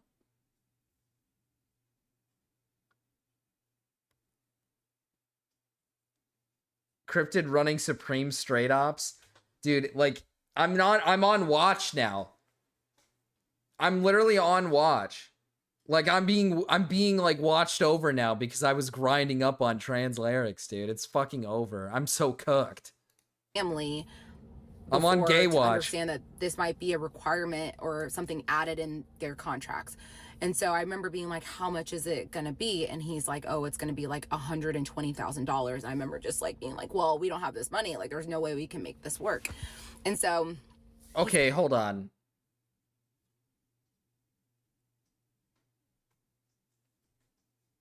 So let me get this straight. This guy says, great news, I got a deal on the place. But there's just one little problem. I need $120,000 to put down on it first. That's not dude, it's a red flag. You should leave him, dude, leave him in Nigeria. Just like leave him and just leave him there. He said, I'm going to be able to come up with a loan, get a loan from a bank. I've already called them. I can get a loan from them for like $100,000. So we're just going to be short another amount. And at this point, my accounts are dwindling. And because I was in this long distance relationship, I was not focused on doing real estate at all. Like, I had taken a full step back from real estate, but I did have a career where I was making well over 6 figures. So I still was like making a pretty steady income, but my savings had been dwindling down. So I didn't have a whole lot of money left. So I remember at this point, he's like, we should make this deal work. And I'm seeing this as a way to get out of our financial position. And let me just say, my ex, if he wasn't Dude such is a throwing it back on the bomb. Thank you for the $1, Abby. What is this? What is this?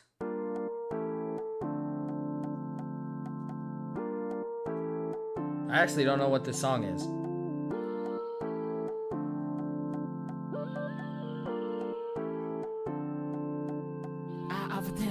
Front row seats to all this nasty. He got to the show, then he asked me, can he get backstage passes?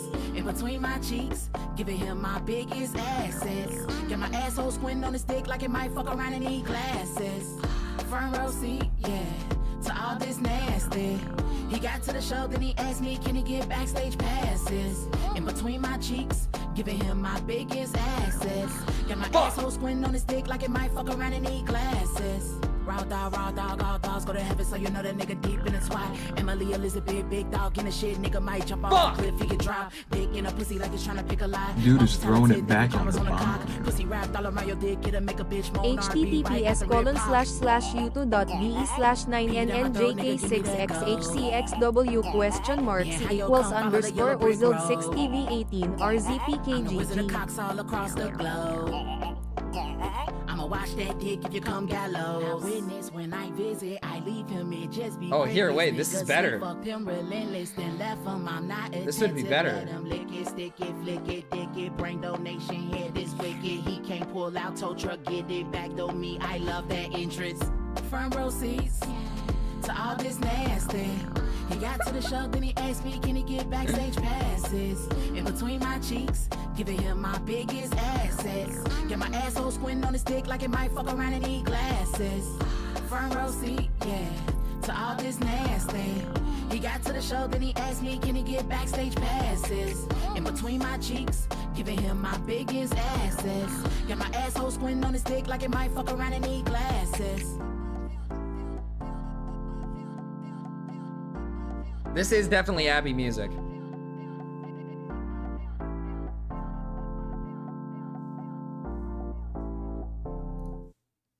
Oh shit, what am I? Lynx is perplexed. Lynx is perplexed. Let me flip myself back. Let me flip myself back a little bit. Okay, there we go. I was struggling to figure out how to do it. Thank you for the 2, Nate. What is this?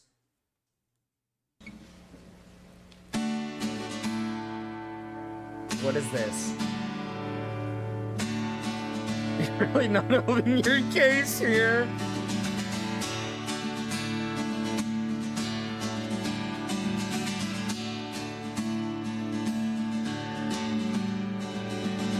Here we are, dear old friend. You and I, drunk again. Laughs have been had and tears have been shed. Maybe the whiskey's gone to my head. But if I were gay, I would give you my heart. And if But I'm not gay. But I'm not gay. my work of art. I'm not gay. And if I were gay, I'm not gay though. swim in romance. But I'm not gay. So get Yeah, your exactly. hand out of my pants. Exactly. Yeah, exactly. I'm not gay though. So that's yeah. It's not that I don't Yeah, this is the care. live one, Nate. I just don't see You sent me the live myself one, Nate. in you. Another time, another scene. I'd be right behind you if you know what I mean. If I were gay, I would give you my soul. And if I were gay, I would. We're turning Marcus gay. I'm not. Yeah, I'm not gay. There's nothing gay about me. I don't have a single gay bone in my body. So won't you stop cupping my hand? Yeah, Nate, you sent me the live one. Asshole. We've never hugged, we've never kissed.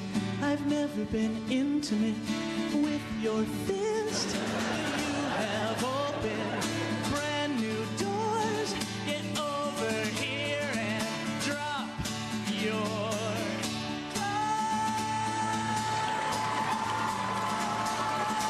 Our DMs are pretty gay. No, you're the gay one, Butters. You're the one who's gay, not me.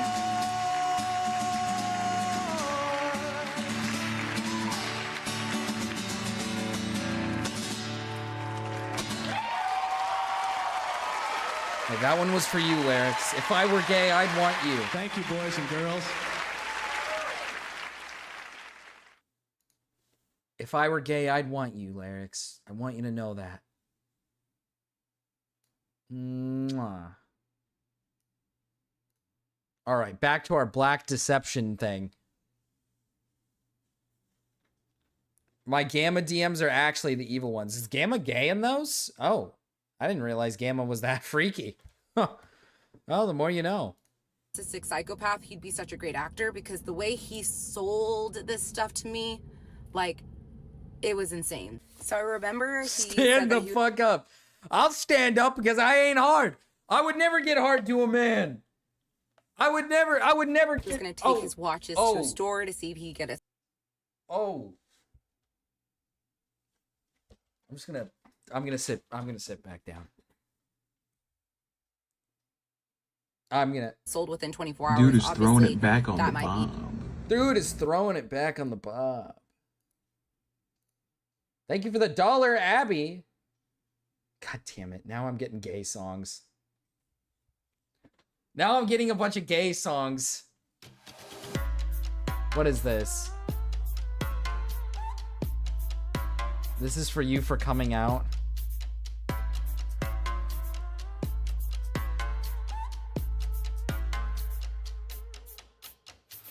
Mama, come, doll, take a seat. There's someone you know that you've got to meet. So brace yourself for the big reveal. He's about my height when he's not in heels. Some boys play basketball. He played house with ratchet dolls. It's not Santa Claus, it's time for applause. It's coming out the closet, mama. I like boys, I like pecs. Like them arms when they flex. Like that print in them Dude, this is so gay. I'm not gay. Six of them like them abs. When there's six of them, tell them girls I'm sorry. I like boys, mama, boys like me. I like boys who like boys, mama. I like boys who like Where does this dude find this shit? Abby listens to this shit, man. me. Yeah, boys like me. Yeah, they do. Boys like me. Boys like boys like me. I Yeah, like it's when $1 they a shake it, song, shake Nate. it. I like when they grind real slow. I like when they almost naked. Tell dad I'm so Marcus low. inner monologue. Doors shut, tall, dark, clean, cut, thick, with a bubble butt. Yeah, mama, I like boys. I like pecs, like them arms when they flex, like that print in them sweats. Tell them I'm not girls, clubbing thank with you, next. Abby. I like when they text me sexy pics of them like them abs. When Actually, they you know what I sex do them, have? tell them girls, I'm sorry. I just realized I have this. Like me. I like boys who like boys. Mama. I like boys who like boys. Work. I like boys who like boys. Mama. I like boys and boys like me. Yeah. Boys like Thank you, March Baby, for I the guess boys membership. do like me. Welcome at Butters_00. Hold on. style like they name Harry. Chocolate like Tyrese. This thing's gonna be loud as fuck. Pick 'em up at Berries. Crunch Planet Fitness. Shirt off in the lawn. Sizzling like grease. By day, his name Gaston. By night, I call him Beast. Bitch, B to the O to the Y to the S. Boys will be boys, and with boys, I'm obsessed. Boys in the gym clothes, boys in a dress. And if boys are a crime, then I'm under arrest. Cause I've been boy crazy since the Boy Scouts. Fuck the closets. Let the Damn, boys nobody out. got Don't it be a except for comma when you Butters. go, I'm a period. No comma, bring on all the drama. Mama, I like boys. I like pecs. That's fucked up, man. When they flex, like that print in them sweats. Tell them girls, thank you next. I forgot I had the free ones for the month. Pics of them like them abs. When there's six of them, tell them girls, I'm sorry. I like boys, mama, boys like me. I like boys who like boys. I like boys who like boys. Work. I like boys Dude, this song is for you, Romeo. You like boys. like me. Sorry, boys like me. Not sorry, boys like me. Boys like boys like me. Bitch. All right, Nate.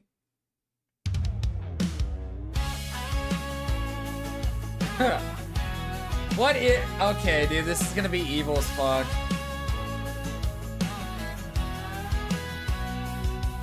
Got a buddy who stays in my place. We share the rent and a couple beers. Sometimes at night we sit pretty close. Oh, yeah, true. When we're watching Benson the is gay game, as he fuck. whispers in my But that's ear. okay. I fuck with Fishing and Benson. camping most weekends, just two guys in a one-man tent. He compliments my form when I cast my line. Says I've got talents that heaven sent. He may brush my hand when passing the salt, and I might not mind at all, but that don't mean a thing, y'all. I ain't gay, but my boyfriend is. He likes when I wear my tight blue jeans. I let him stay in my bed all night, but I close This is my you and Mary. eyes, so I'm still straight. It's not, We though. Like, that's the thing. share That's the thing. Here's the thing. That's not true. That's not true because I'm not into men. I have no interest in men whatsoever. It's just bros being bros, nothing more. Marcus is gonna join the Republican Party after this to prove his masculinity. I talk to girls True. while he waits at home. True. Then later on, I might let him massage my back, and things progress as the night rolls on. He does this thing that makes me shiver. Straight you? Wait, Abby, you're straight now? That's crazy. I didn't expect it. I wasn't expecting it. I didn't think there'd be a time. His hands might wander. You aren't gay, but your boyfriend is, exactly. Oh, boy, he's not my boyfriend, though. Like, that's the thing. He's not my I'm boyfriend. thinking of Daisy Duke, I swear. I ain't gay, but my boyfriend is. He knows exactly what makes me tick. We've We've always been straight. That is true. That is true. Abby's always liked them. Always liked women. That is true. Send Abby to conversion therapy. Man friend? Yeah, he's a friend. Yeah, let's call him a bubby. Well, he's more guppy. He's more guppy. He's not bubby. He's more guppy. You know, Larix is not. I don't even talk to Larix. I've never even talked to him in my life. I might have talked to him once. I don't know. Our bank account somehow got combined. When he's on his knees in front of me, I watch football to keep my mind occupied. My daddy caught us once in the barn, but I had a beer in my hand, so he let it slide. When I call him darling on the phone, I make sure to spit tobacco after I've replied. I ain't gay, but my boyfriend is. Our bodies fit like a lock and key. What's wrong, Nate? Hey, what did I say that was wrong? But I drive a truck, so that makes me straight. We're getting married next Saturday, but that's just What's wrong, the Abby? What's insurance wrong? benefits. I ain't gay, but my husband is.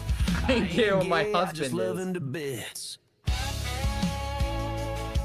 I guess if I loved my friend so much that I guess I would like marry my friend, my like male friend, but not out of like sexual love, you know, like, but out of, because it's like, man, you're my boy, man. And like, maybe I do it because like of maybe it'll help me financially. So I'll marry him for that purpose. You know what I mean? I'd probably do something like that. I'd just be like, man, I love you, man. But I wouldn't like marry him because like I want to do I don't want to stick anything in him. I don't want to do anything to him physically. I just want to be his friend, and then we can like benefit off of each other, if that makes sense. I am not gay. I am not gay. That's not what that means. That's not what that means. God damn it. Kind of difficult. And so at this point, he's like, how much money do you have? And I was like, I really don't have a whole lot of money to give you. So I remember I gave him like a small amount, maybe like $3,000, because I wanted to make sure I had enough money for like Small bills and miscellaneous. And I just wanted to have a little small, bit of cushion. 3,000, small amount. Oh shit, I turned off the thing. Thank you for the $1, Abby. For real, last song. All right, what's this?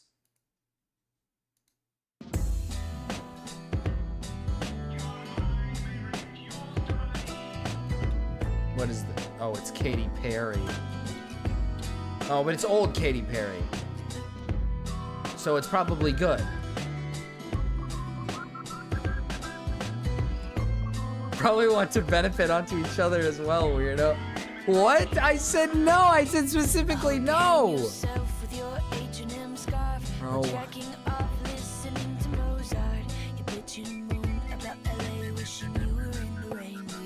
Hemingway, you don't eat meat and drive electrical cars. You're so into your rockets, almost an art. You need SPF 45 just to stay alive. You're so gay and you don't even like boys.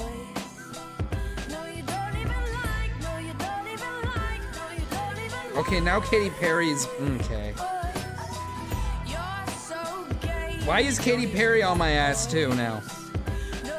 Chad, by the way, Chad, I'm gonna go see Five Nights at Freddy's 2 tonight, dude. I'm gonna go see Five Nights at Freddy's 2.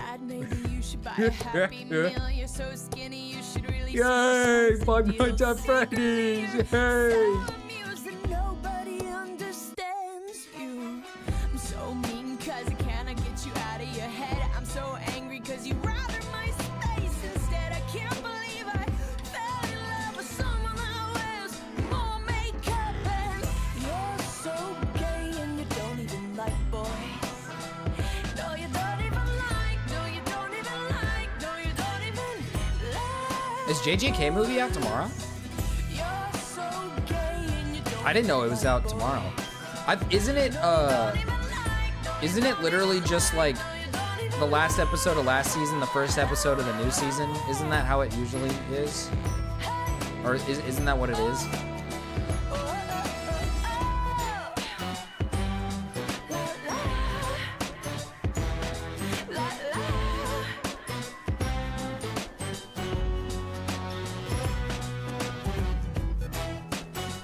I might go see that.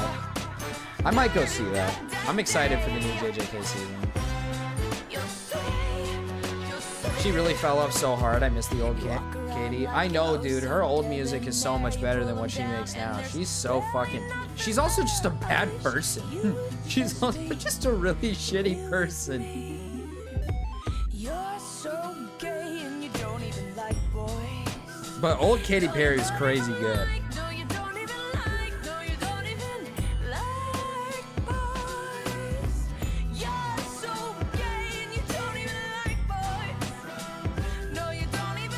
How does Abby find these songs that perfectly describe the circumstance that we're in right now? You're so gay and you don't even like boys. No, you don't even like. No, you don't even like. No, you don't even like boys. She's a little evil. She is a tad. Nothing crazy. I guess nothing crazy, sure. She just is a bit evil. Don't even like. No, you don't even like.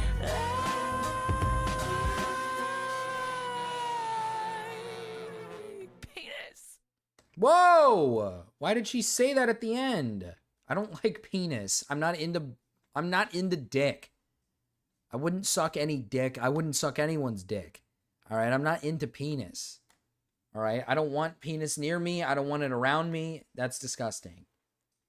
And I was getting stressed out, but he ended up coming up with the money. He says the deal goes through and that it's going to close in 6 weeks. And so he tells me what I To think I'm renew going my to do is switch Crunchyroll. my To him, address Romeo, from you're Denmark fucked. to the States, especially since I Not have even your been- wife, because my wife. Well, my wife doesn't have a penis. You know, because I'm into women. I like them when they're women, not when they're men. Just like my ex-wife. What does that mean? living in the States more, and I'll be able to save money on taxes. And at this point, I was like, is this tax evasion? He goes, this is absolutely not tax evasion because I am spending more time in Which one's Dallas Jiffy? than I am in Denmark. I don't think that's And the one said, I okay, eat, well, actually. if you've done research and you feel certain about this, then I believe you. So the deal goes through. It says it's going to close in 6 weeks. And so he said, we should take a trip to celebrate. And I'm like, we don't have any money. I don't eat Jiffy, bro. What the fuck are you on about? What's the other one?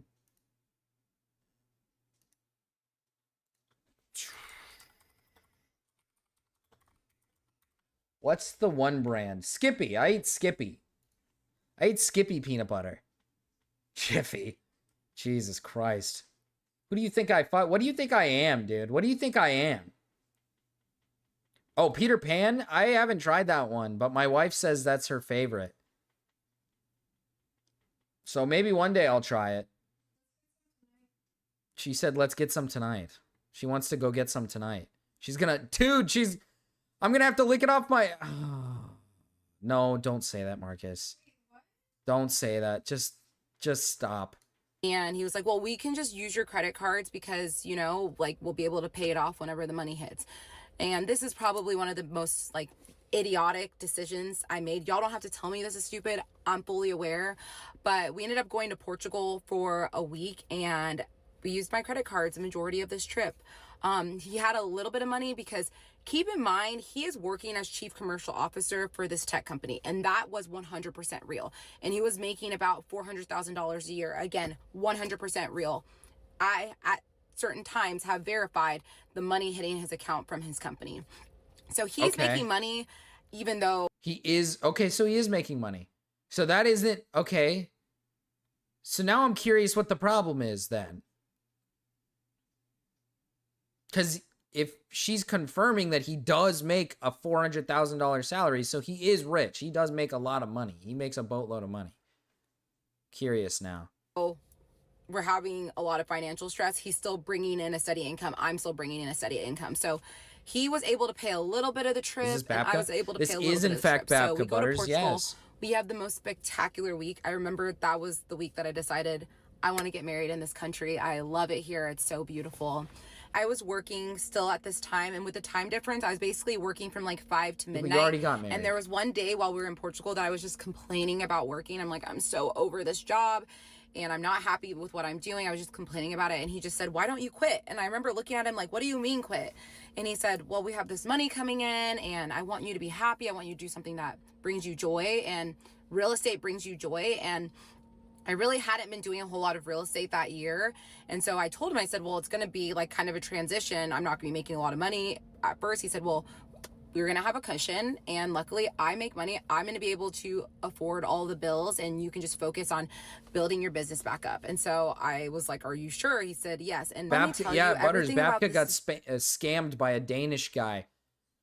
She thought she was in. She married this like Danish dude, and she's currently getting fucked over. You know, she's giving him like all this money and like just pumping money into him, just giving him so much. She's just like, oh yeah, keep taking my money.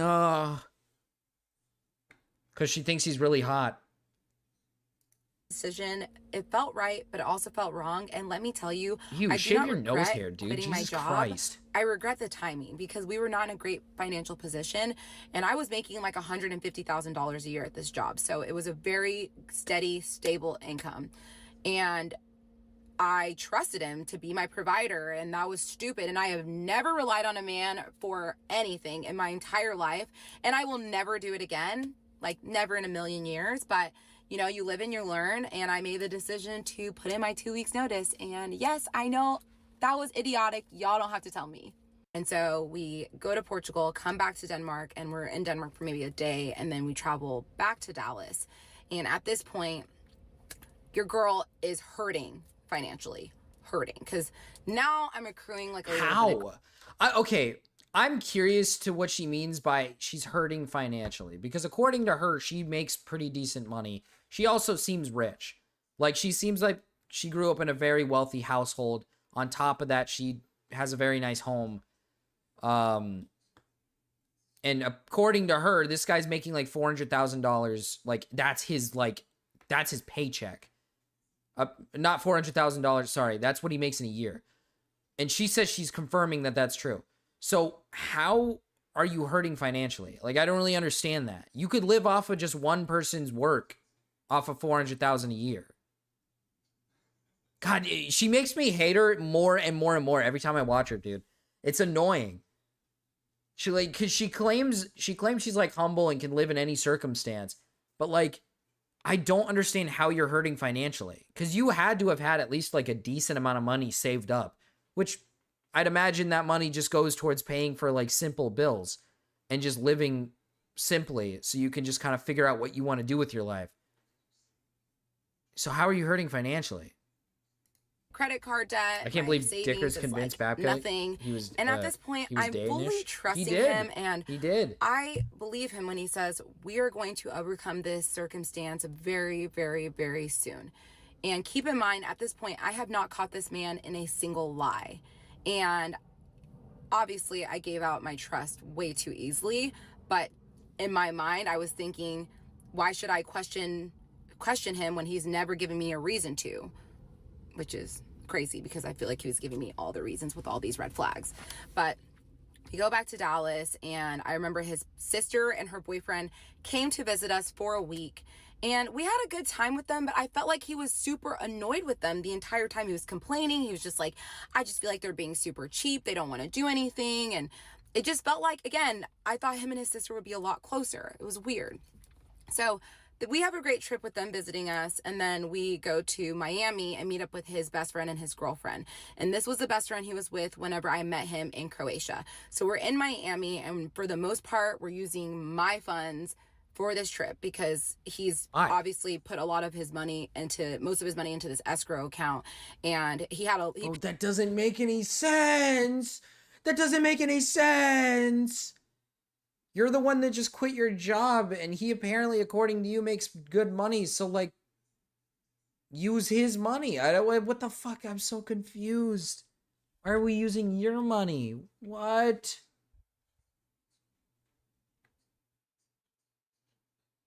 What? paid for a little bit of stuff, but he didn't have a whole lot. And I'm expecting this money to hit like any day now. So a couple of days after Miami, we went to Denmark to celebrate his mom's 70th birthday. We had promised her we would go. So we actually booked a round trip flight from Copenhagen when we came back home in June. So now it's August of 2023 and we're in Denmark. And I remember we're at his parents' house and he comes to me. He's like, hey, I just got off the phone with the IRS. And they said they flagged the transaction from the apartment complex. Of course. And at first, I'm like pissed. I'm like, I asked you if this was going to be a problem. He's like, it's not going to be a problem. They're probably just going to take out like some taxes, not the full amount. They just need to review it and then we'll figure it out. But I'm not concerned. You shouldn't be concerned either, even though I was super concerned. He said they set a hearing date for September 10th. At this point, it's the middle of August. So I'm like, okay, so now I have to be struggling for another month. And so I'm frustrated, but he's also like trying to calm me down, but also like gaslighting me for feeling the way I'm feeling. And so I'm just, all my emotions, I'm just stuffing them in all the way. So We celebrate his mom's 70th birthday, and this is when I meet like his Like, I like how struggling to her is just like chilling in the States and then just only like flying to different to different states. Like, that's how is that struggling? I'm pissed, dude. I'm pissed. I wish I could complain like this about not being able to travel to like different countries.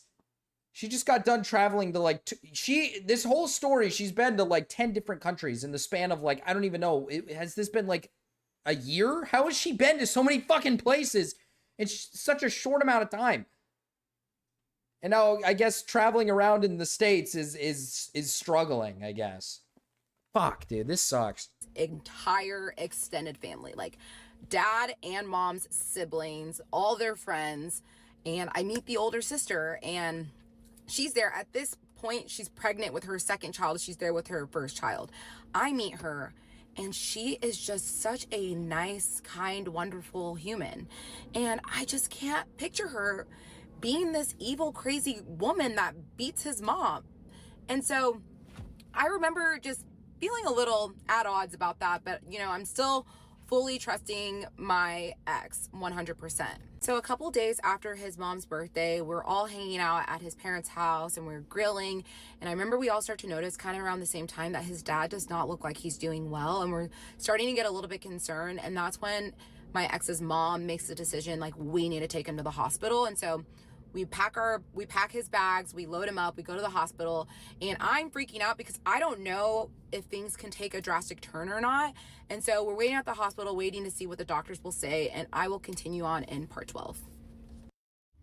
The Danish Deception, Okay. part 12. So we are in Denmark at this point, and we just took his dad to the hospital, and I'm freaking out, very worried, don't know what's going on. We're closing. doctors We're used to- closing in on like. We're hitting the halfway point, so like we're closing in, and I can't. This story is like. It sounds like she's getting conned, but I feel like there's more to it than just getting conned. I feel like there's like more to it. It's not just conning her. Like, it's not just a scam. There's like something else that is gonna come out. Like how she was like swimming in her piss after she had to go to the bathroom and slipped down the stairs and got a concussion, then pissed herself. Some testing. They basically determined that he's still dealing with blood poisoning and he has like really high infection numbers, but they're not super concerned. And so we all take a deep breath and we're happy that it's not as serious as we thought it was going to be. And so after a couple days, he's released from the hospital, and it's now time for me to head back to the States. And so obviously I'm feeling all these emotions as I'm leaving. I'm sad because I'm leaving him because, again, we are still very much in love with each other, want to be with each other 24/7. So the goodbyes were still really, really tough. And at this point, I didn't know when he was going to be coming back to Dallas because he had a couple different work meetings going on. And so I fly back to Dallas, and obviously feeling all the financial stress. Like, this is probably one of the roughest moments of our relationship, especially because we weren't together physically. So the day of his meeting with the IRS, I remember I was a big ball of nerves. Like, I couldn't even sleep that night. You have to keep in mind that I go to bed and I wake up knowing that I'm waking up to news. I don't know if it's good or bad. So I wake up and I call him. I go, how did it go? He goes, worse than I possibly could have imagined. I almost like expected it to have gone bad. I'm like, if it had gone good, I would have been more surprised. I'm like, what now? He said, well, they scheduled a second hearing for my business account January 10th. And currently my personal account is also under investigation. So they have put a hold on my assets for the next couple months while they continue to investigate. And there's another hearing scheduled for my personal Don't account tell me in this guy's October. like doing something So like really basically evil. they froze his assets and told him that he only had like a specific amount of allowance that he was able to use from his money every single month. And I have never heard anything like this. I've never known anyone that have had their assets frozen, and I didn't know how this worked. And obviously at this point, I'm definitely feeling like all the red flags. I'm like, this does not make any sense. But there's not a whole lot I can do. And at this point, I'm just like, the only thing I can do is trust him. There's no one in my life that I was talking to about any of this, because I felt a lot of need to protect. Keep in mind, she fell in love with this guy by simply just going to like Denmark or whatever. She went to one place. All she did was spend like a nice day out with him and then told him she loved him. And that was like essentially it. You didn't even, it doesn't even feel like you got like quality time in with the guy. It just seems like you just texted him and then met him once and you were just like, oh, you're the man for me. And just ignored everything. God, she's so dumb. She's so dumb. She roped herself into the clutches of the evil Danish. Sneaky little fucker. Sneakier than Jews. Him and he wanted me to protect his image. And I remember telling him, like, I really want to talk to my family about this. Like, this is really stressing me out. And he's like, no, don't. Like, they're going to view me differently. So he very much talked me out of being able to disclose this stuff with my close people. So the last thing I want to do is just ramble about shit that does not matter. So I'm going to be honest with you guys. Not a whole lot happened between September of 2023 and November of 2023. The only thing big that happened was that I wanted him to be in Dallas. He wanted to be in Dallas. So I booked him a flight to come to Dallas. I am at this point fully financially supporting us. Like, I think he's getting like maybe like $4,000 a month that the IRS is like allowing him to use. And keep in mind, the Danish IRS is not called IRS. It's called SCAT, some other stuff. I can't even pronounce it. So that's why I'm saying the Danish IRS. So just a little side note. But October comes around. He's now in Dallas. He's been in Dallas. Isn't scat like poop fetish? Isn't that like when somebody like likes being shit on or something? Isn't that what that is? Oh, interesting. For about a month. And we're struggling financially, but still so deliriously happy and in love, which is insane. But I cared about the money, but I loved him more than that. And our relationship was just based on this deep love that we had. And so the money was like almost secondary to the love that we shared. And so basically October comes around, he has the hearing, I'm nervous, and ends up working out in our favor. And his account opens up in October. And I'm so happy. He like immediately sent me, I think like $9,000. And I was like, oh my gosh, like this is amazing. Like we're gonna be able to like come out of this. And he said his business account, that was where the 10 million was supposed to be. That was supposed to be opened up in, well, not opened up. He was supposed to have a hearing set for January 10th. So that was when we were gonna figure out what was gonna happen. And I remember asking him, like, what do you think is gonna happen? He's like, well, I've been like looking at research and there's a chance that they might put in like an 18-month to 24-month hold. I go, 18-month hold? And he said, yeah, but I don't think that's what it's gonna be, but you know, we'll just cross that bridge when we get to it. Again, have never caught him in a lie at this point. And so okay. So far, I'm starting to think that this isn't unless it really is that deep of a scam. But I'm starting to think this guy does illegal things. Like, he makes his money illegally through illegal means. Because he's getting investigated and his account is being frozen. But she claims he does make the amount of money that he makes. She's claiming that he is making good money. So now I'm just curious. So basically his personal account's opened up. So we're alleviated of a little bit of the financial stress, but it's still like a little bit stressful because obviously I had quit my job and I was doing real estate full time. And let me tell you, y'all, I was working my ass off, but it almost was like I was restarting my career because I hadn't been working in real estate much for that whole entire year. So I was 100% relying on him for maybe like the month of November, I would say. But the rest of the months, I was still finding a way to make ends meet. I was still making a little bit of money from like doing like campaigns on Instagram, other things. So I still was like making a little bit. So December rolls around and his 90 days of being in the States is about to be up. So he went back to Denmark the beginning of December. And so my plan was to go and meet him in 2 weeks. So we're gonna spend 2 weeks apart. And so he's in Denmark for about a week and he sends me a message and he says, my dad's back in the hospital. And I was like, no. And so at this point, the plan was for me to go to Denmark and spend Christmas with his family. And this is gonna be my first European Christmas. And I was so excited for the Christmas markets and all the things. But obviously that's not the most important thing. The most important thing is making sure he's okay, making sure his dad gets better. And so I'm going through all these emotions. Number one, I'm missing him. Number two, he's dealing with all of this, and we have each other's location. So I can see that he's physically at the hospital in his hometown. So I can confirm that.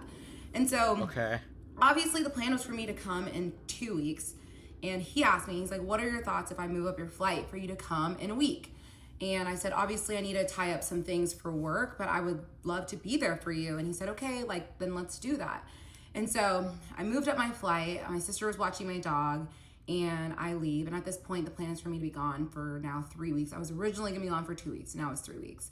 And we're still feeling a lot of financial stress.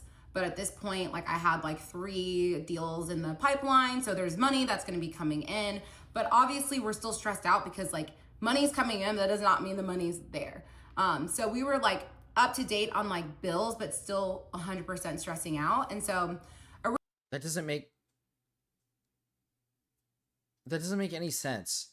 What? Money's coming in, but it's not there. Are you saying like because we can't access his money because his account's like frozen or something? What? Okay. I'm still confused on this because she's a real estate agent who does make good money. So like when she talks about like financial struggles, quote unquote financial struggles, what does that entail? Right? Like, does that entail you can't do your first class flights? You know, you can't be sitting in first class or something? Or like, does it entail that you can't go on like fancy trips to fancy places now or something? Because like, it seems like you're fine. This guy apparently has 10 million in his bank account. You are fine. She's like, it's so funny listening to like wealthy people talk about how like I can live with no money. It's not a big deal. But then when they see themselves in just a tiny little financial struggle, aka like maybe they can't go on a nice like vacation to some country, they're just like, oh, this fucking sucks. Oh. originally the plan was my ex said that he really wanted to go stay at this hotel called Hotel d'Angleterre in Copenhagen for one night before we went to his hometown to like be with his family, because his mom had said, I want you guys to just enjoy one day in Copenhagen in the Christmas market. She's done like before you come home. 3, So 4 we're like, trips okay, we'll back do and that. forth from And Denmark so to here. He hadn't She booked clearly any has hotels money. or anything. And like the day before I'm flying out to Denmark to go see him, he tells me that he just got charged this huge insurance payment for his 2 apartments. Obviously he sold the apartment complex, but his 2 singular apartments that are rented out, he got hit with an insurance payment, and basically it wiped out like everything he had. So again, I'm annoyed. At this point, I'm just like sensing that a lot of this stuff is just bullshit, but I also am just like, it's the holidays, his dad's in the hospital, so I almost feel bad like coming at him whenever he's already dealing with so much. And he had said that his mom had given him money for like hotels, dinners, things in Copenhagen. She was fully aware of like the insurance payment and the financial position he was in, and she wanted to help.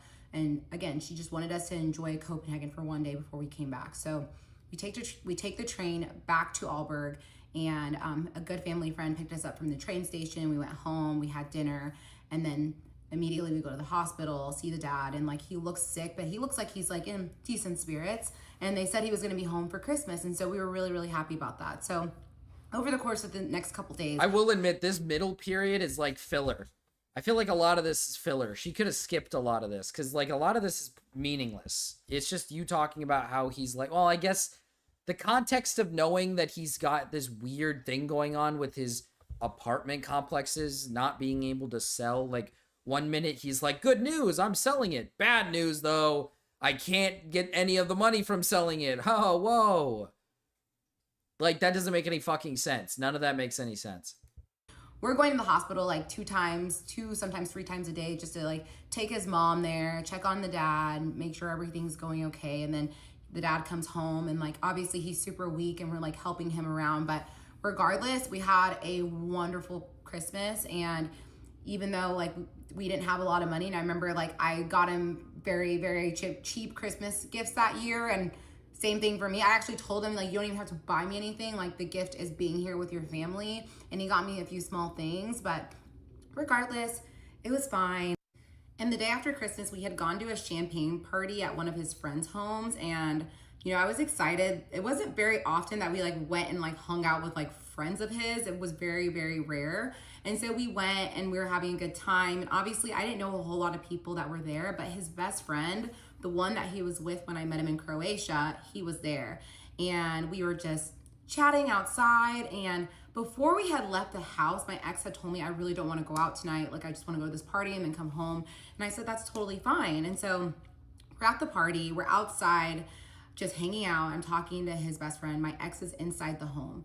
And his best friend tells me, he goes, you guys should come out tonight. Like, please come out. And I was like, honestly, I'm down to go out, but my ex doesn't want to go out. And that was really weird for him because he always is down to like go out and have a good time. So I already thought it was a little strange.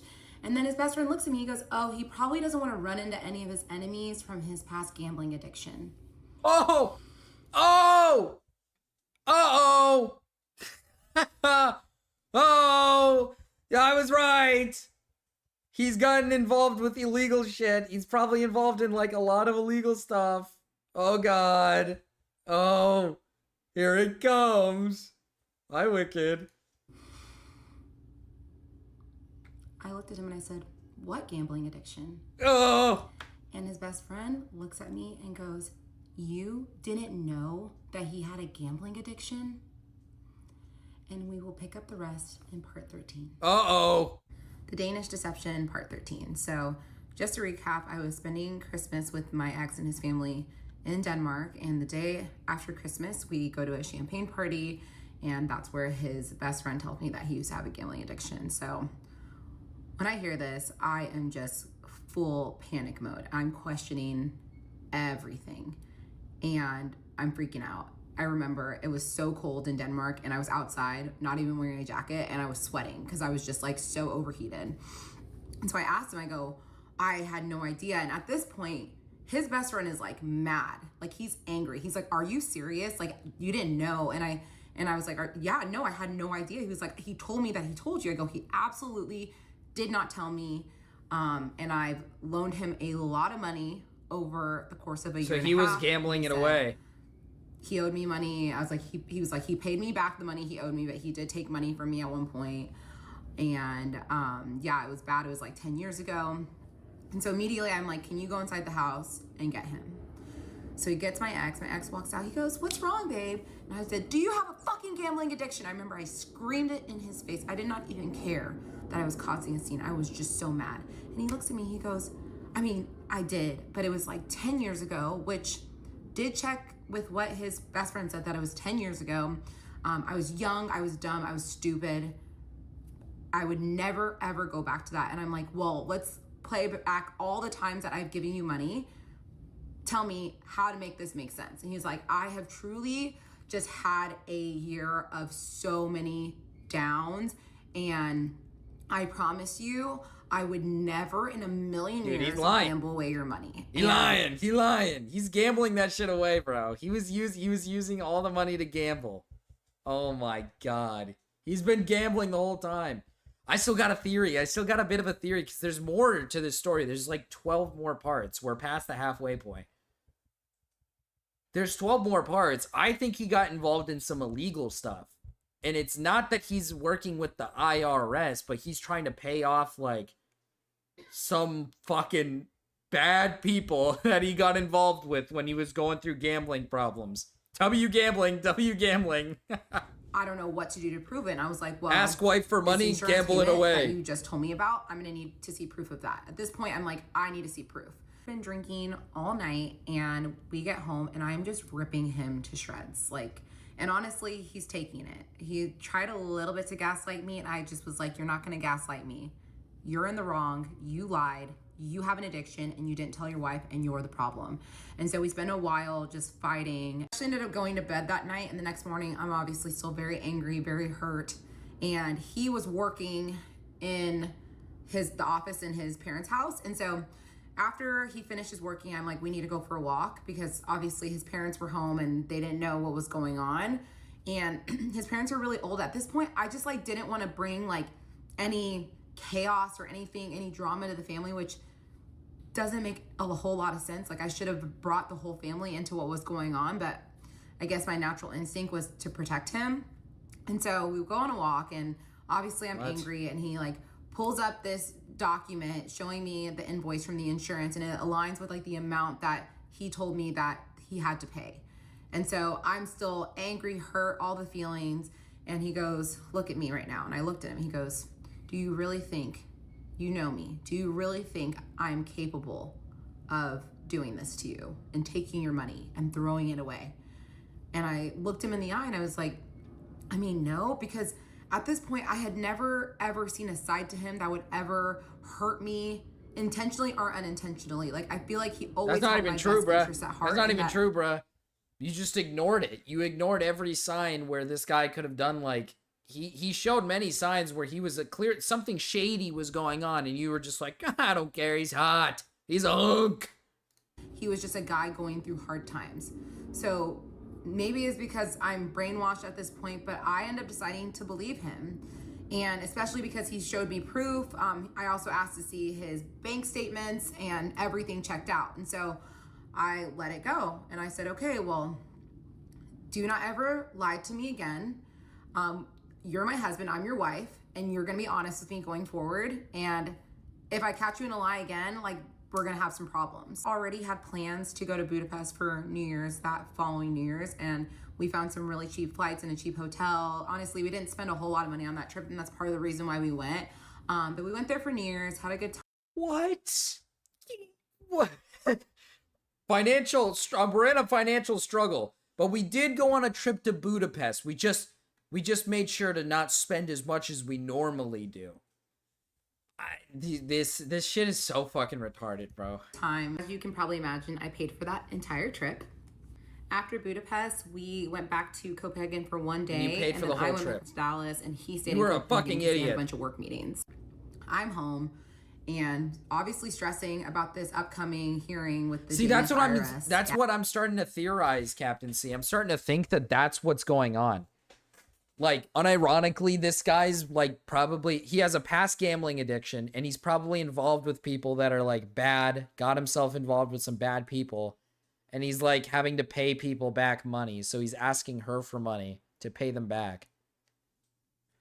Maybe that's what it is. Cause like, everyone who told me to watch this said this shit gets insane. And so far the gambling part it's a little scary. Now it's getting a little scary because it could turn, we could take a big turn for the worst here. Or whatever it's called. And I knew it was on January 10th. And I kind of wanted to wait and see if he would bring it up, because a part of me was like, I feel like he's lying about all of this. And so January 9th comes around, and long and behold, he says, oh, my hearing is tomorrow. And I'm like, okay, he's telling the truth about that. Because if he had just like breezed past the date, I would have felt like, okay, he's lying about this whole, everything, the business account. And so he tells me the next day he has a hearing. Again, I go to sleep, ball of nerves, wake up the next morning, ask him, how did the hearing go? And he said, they ended up deciding to put an 18-month hold on my account. And I'm like, oh, this is so frustrating. Like, I'm just so frustrated. I feel like nothing is going our way. And he said, listen, it's only 18 months. You're doing well at this point. Like, I was doing well with real estate. And he's like, I have my job, and, you know, I don't foresee any crazy things happening. So we'll be fine. Don't worry. We'll be okay. And obviously at that point, I wanted to trust him fully, but I also didn't. So I told him, I need to see proof of this. And that's when he shows me email confirmation. This could be a side plot of Breaking Bad, to be honest. Dude, I'm so ready. I think I cracked the case finally. I think I finally got it. I think this guy owes some pretty bad people some insane amounts of money. I think, because if you're saying this could be a side plot of Breaking Bad, I think this guy has done some pretty illegal shit. That's because, again, his account is like under investigation. Why would it be under investigation? He's simply just selling an apartment complex, according to him. It's just selling an apartment complex to some other people. It's nothing more than just like, here's the transaction, you make your money, and maybe you have to pay a few extra taxes maybe on this. Sure, that makes sense, but it shouldn't be anything more than that. But for some reason, they're closing his account, and she's not questioning why they're closing his account. In what world do you need your account to be closed for 18 months for investigation? That doesn't make any sense. His lawyer confirming that there was an 18-month hold on this account. And I saw the email. fast forward to February 10th. It's our anniversary, and so we decided we're gonna go out that night. And I remember we like talked originally about maybe going on a vacation, but then we ended up canceling the vacation just because we wanted to save some money. And so we ended up just Money being laundering here for our pod. anniversary. Oh, So we true, went to Cryptid, a nice true. restaurant here in Dallas, one of our favorite ones. And we go to dinner, and he's ordering like really expensive wine. Like I think he ordered like a $400 or $500 bottle of wine. And I was like, what are you doing? He's like, it's our anniversary. And I'm like, I know, but we need to be saving money. And then afterwards, one of my good friends was at a cocktail bar and said, hey, you guys should come and meet us. And we were like, sure. I asked him if he was down. He said, yeah, let's do it. So we go, and we go to this cocktail bar. My friend is there. She's celebrating a birthday of another one of her friends, someone that not super close friends with, and they're with like a big group of girls. So I just went to go say hi to her, see her, say hello. And before I know it, my ex is like, I'm gonna buy everyone around us shots. And we're at a cocktail lounge, it's like kind of expensive. And I'm like, is that really necessary? Like, I feel like, and I looked around and everyone had a drink in their hand. I'm like, we don't need to do that. He's like, oh no, it's her birthday, let's do it. I'm like, you don't even know who that girl is. Like, why does it matter? And I remember just being super annoyed because I knew he had just spent like $800 at dinner.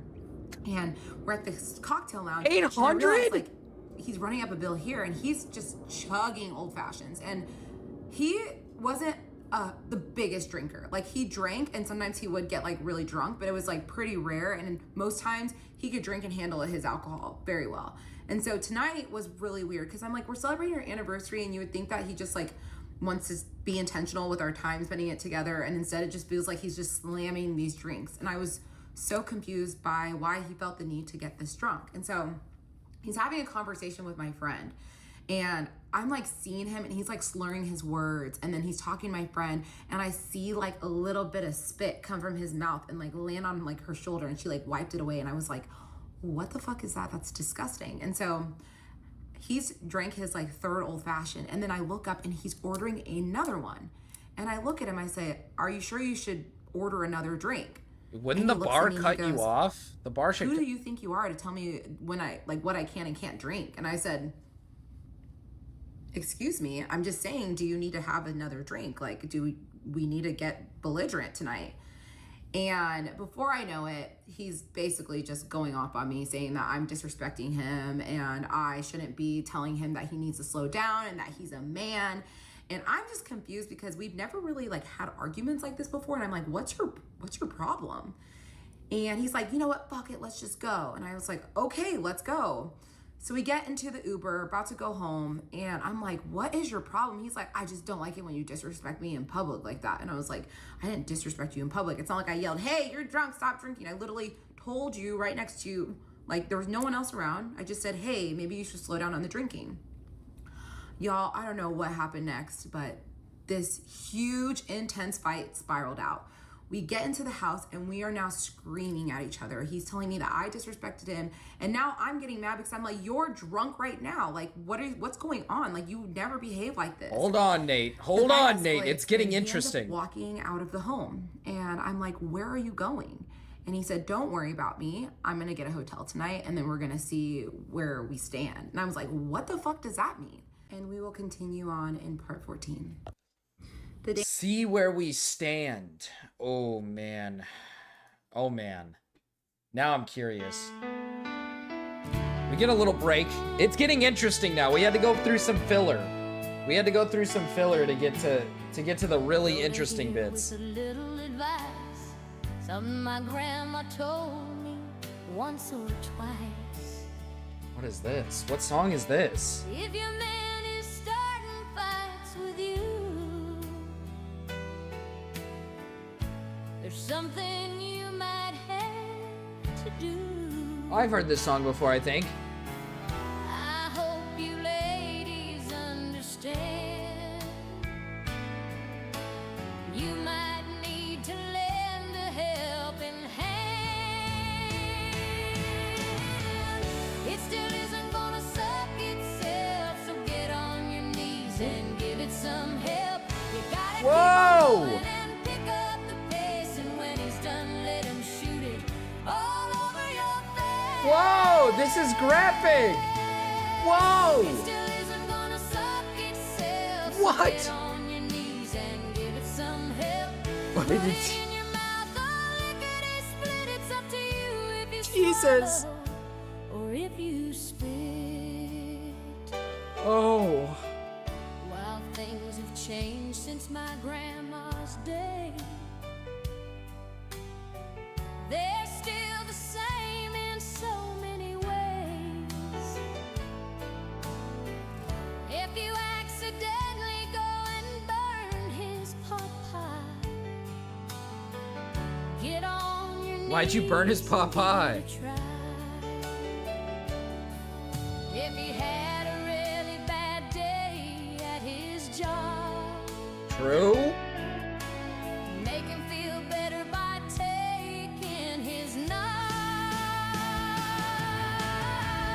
It still isn't gonna suck itself, so get on your knees and give it some help. You gotta keep on True. going and Bad pick day at up work? the pace. Nothing like a When little he's done, hand. let him shoot it all over your face. Nothing like a little bit of Larissa Head. It still isn't gonna suck itself, so get on your knees and give it some help. Put it in your mouth, or lick it, eat, split. It's up to you if you swallow or if you spit. This advice is something my grandma would always say. Don't bring Granny into this, ma'am. Granny's the one who taught her. This very day. So when your man gets angry at you, just think of hard cock and you'll No, know she's telling just the what ladies, to do. Aaron, she's telling the ladies to suck our dicks. Yeah. It still isn't gonna suck itself, so get on your knees and give it some help. You gotta keep on going and pick up the pace, and when he's done, let him shoot it all over your face. It still Oh, isn't gonna W. suck itself, so get on your knees and give it some help. Put it in your mouth, or lickety split. It's up to you if you swallow or if you spit. It's up to you if you swallow or if you Squat W. I love you, Grandma. What the fuck? Why'd she say I love you, Grandma, at the end? That's so weird. Why'd she say that? Why? Nothing like a little bit of dick sucking before we learn more about how this guy probably is gonna fuck this black woman over. This Danish man is gonna fuck the black lady over. Granny got a tran ran on her.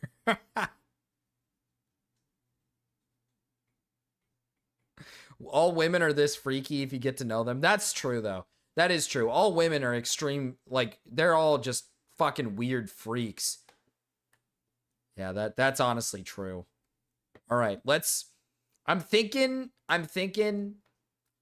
we continue. We'll see how far I can go, because I do eventually got to get going, because I did say I'm going to go see Five Nights at Freddy's. Yay! Five Nights at Freddy's! Yeah! I love Five Nights at Freddy's! I am going to go see Five Nights at Freddy's, so we gotta see how much longer we can get with this. Danish Deception Part 14. I have Smokey here because Smokey! I truly need emotional support to tell this part of the series. Okay, so he leaves the house, he goes to a hotel, and I'm so baffled and confused. And like the messages he's sending me are just so insane. And this is a side to him that I've never seen before. And I remember I called my best friend Sarah that was living in Germany at the time because of the time difference. She was awake, and I'm just bawling my eyes out. I'm like, I don't know what's going on. And like, she comforted me a lot, but I just was hurt and upset and angry. That lazy because bastard why Dicker's is he gonna get treating me off like his this? lazy And British so, ass. next day, he says that he's going to come back and get some more of his things and go back to the hotel. And so I'm like, we're still doing this? And he comes over and I'm like, can we have a conversation? He's like, what's there to talk about? Like, I don't know what to talk about. Like, you disrespected me last night. And at this point, I'm like, let's have a conversation about it. And he's like being extremely stubborn about the situation. But over time, he finally is like, okay, it's fine. Like, unpack my bags, I'll stay. And I'm obviously pissed off that he just dropped $1,000 on a hotel room, which he spent like $1,500 the night before for our anniversary, and just dropped another $1,000 on a hotel room. It's just like spending money so unnecessarily, and it's making me so mad. But I was like, I just want to keep the peace, so I let it go. And even though I'm still very confused at why he's behaving this way. So a couple days go by, and I get a message from one of my really, really good girlfriends, and she says, hey, I've been wanting to reach out to you for some time. Bitches like to yap did about you nothing. know that Yeah, your imagine ex- imagine I get through all 26 parts and it literally is just like, oh, my relationship with him is just really bad. Like, imagine that's just the end of it. There is no climax. There is no, like, big ending. It takes 26 parts to tell because she describes every beach, vacation, and meal on the way. So true. I said this earlier. There's a lot of filler in this where it feels like you didn't have to include like some of the extra pieces about what went on. Like on some of the random trips you went on with him. Like, I don't know. was my husband $200,000. And Whoa, wait, to whoa. you for some time. A couple days go by, and I get a message from one of my really, really good girlfriends, and she says, hey, I've been wanting to reach out to you for some time, but did you know that your ex owes my husband $200,000? What? And Whoa! I remember I was like eating lunch. I was next to my ex. I was eating lunch, and I'm just like, I read this message, and I couldn't breathe. Like, I literally could not breathe. Hey. And I look at him, I go, what the fuck is this? And he was like, oh, well, you know, we were working this crypto deal where we were selling watches. Oh at a my profit, God. And he's being super picky about. He's a crypto bro! He's a crypto bro! No! There's so many things about this guy. Just when you think you have a grasp on what it could be, a new thing pops up.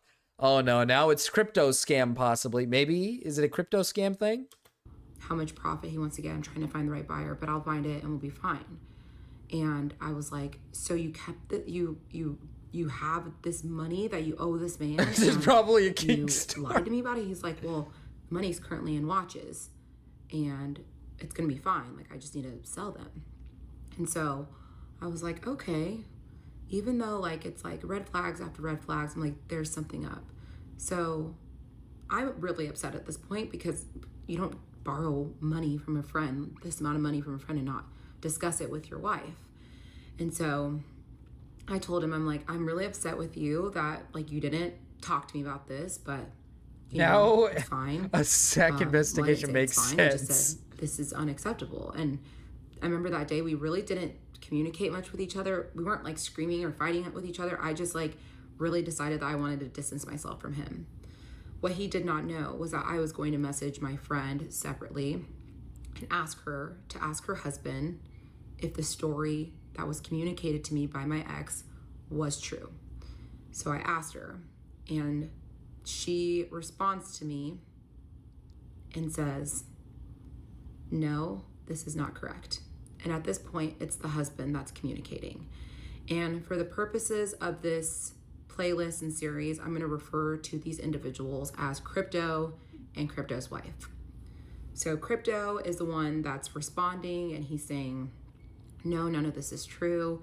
He told me he had the watches sold a long time ago. He told me he was going to transfer the money, and I've been asking him, and he's been giving me the turnaround time. And, you know, when his dad was in the hospital, I was trying to be respectful, but also like, you know, this is affecting my work because he works very much in crypto.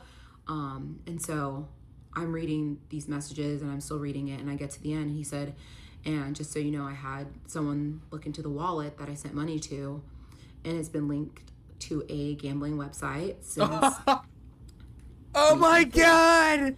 He is the evil guy.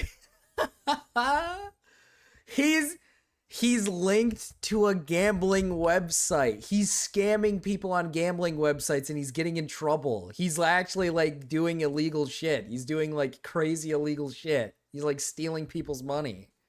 Oh shit. Oh my god. Whoo. Oh my god. Money ain't a thing. Okay, now it's getting really heated. Okay. There's still like 11 parts. What the fuck? I'm so curious now. Okay. And that's when I realized that he was gambling. And in Or that he moment, is he I okay, just- okay. My bad. I'm correcting myself here. He's on the gambling, he's using these gambling sites. He's asking people for money to use the money on the gambling sites. He doesn't have control on the okay. I thought she was saying like his wallet was linked to like a gambling website, aka he's like probably profiting off of like a gambling website. No, he's just blowing money on like gambling websites. Her rubbing her red flag shaped belly. I don't know. I don't know. just fully collapsed to the ground. I remember I was in the kitchen and it was like I couldn't even stand anymore. Like I just collapsed to the ground and I'm just like crying. He's like, what is it? I'm like, you're lying to me. You're lying to me. You're gambling. He was like, no, I'm not. I did I'm see that, still Cody. lying. And I'm just like, just tell me the truth. Be honest with me. For once in your life, tell me the truth. And he's like, I promise you I'm not gambling. And then I grab his face and I pull it to me and I scream in his face. I said, tell me the fucking truth. And he looks at me and he goes, okay, I've been gambling. And honestly, I was just quiet.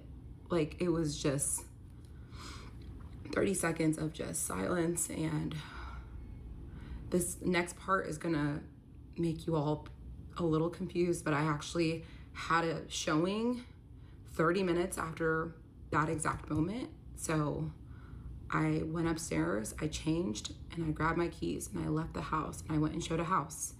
And it was the most bizarre thing ever. Like I was in front of clients smiling, even though like everything around me felt like it was crumbling. So he's obviously texted me like, please like come home after your showing. Like I want to have a conversation. And I'm saying, right now, I just feel like I can't talk to you. So I went to a park and I called my best friend Natalie and I told her, I was like, hey, I'm not an asshole. I have some To be fair, he is a scammer. He is asking people for money. He's getting people to loan him money. And then he's just blowing it on gambling. He's blowing it on gambling. Which I'm curious as to why. Okay, so it involves crypto. So the other guy, he owes the other guy $200,000, which because of the watches. So what, he was running a business where he was selling like, they just resell watches or something. I don't know. Something about selling watches, and maybe he sold the watches and then blew all the money on gambling, and now he owes that person $200,000. Okay. It's for you. She's like, what's up? You can talk to me. And I told her, I said, he has a gambling addiction, and I just completely lose it. Sorry, you guys, I get emotional at this part. I just completely lose it. And like, Natalie's my best friend. I love her so much, and just being able to like have someone finally to like be open and honest about what was happening made me feel so good, because I felt like I could just release everything. And she was 100% there for me. She lives in New York, but she was like, whatever happens, I don't give a fuck about him. I give a fuck about you. So where do we go from here? And I was like, I don't know where we go.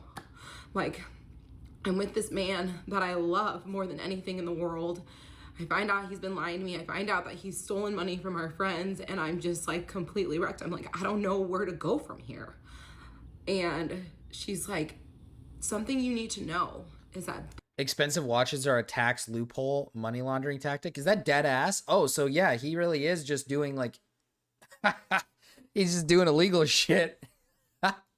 Damn. He must, okay, so he must have been drinking a lot and like going hard on the drinking, because he probably blew a shitload of money.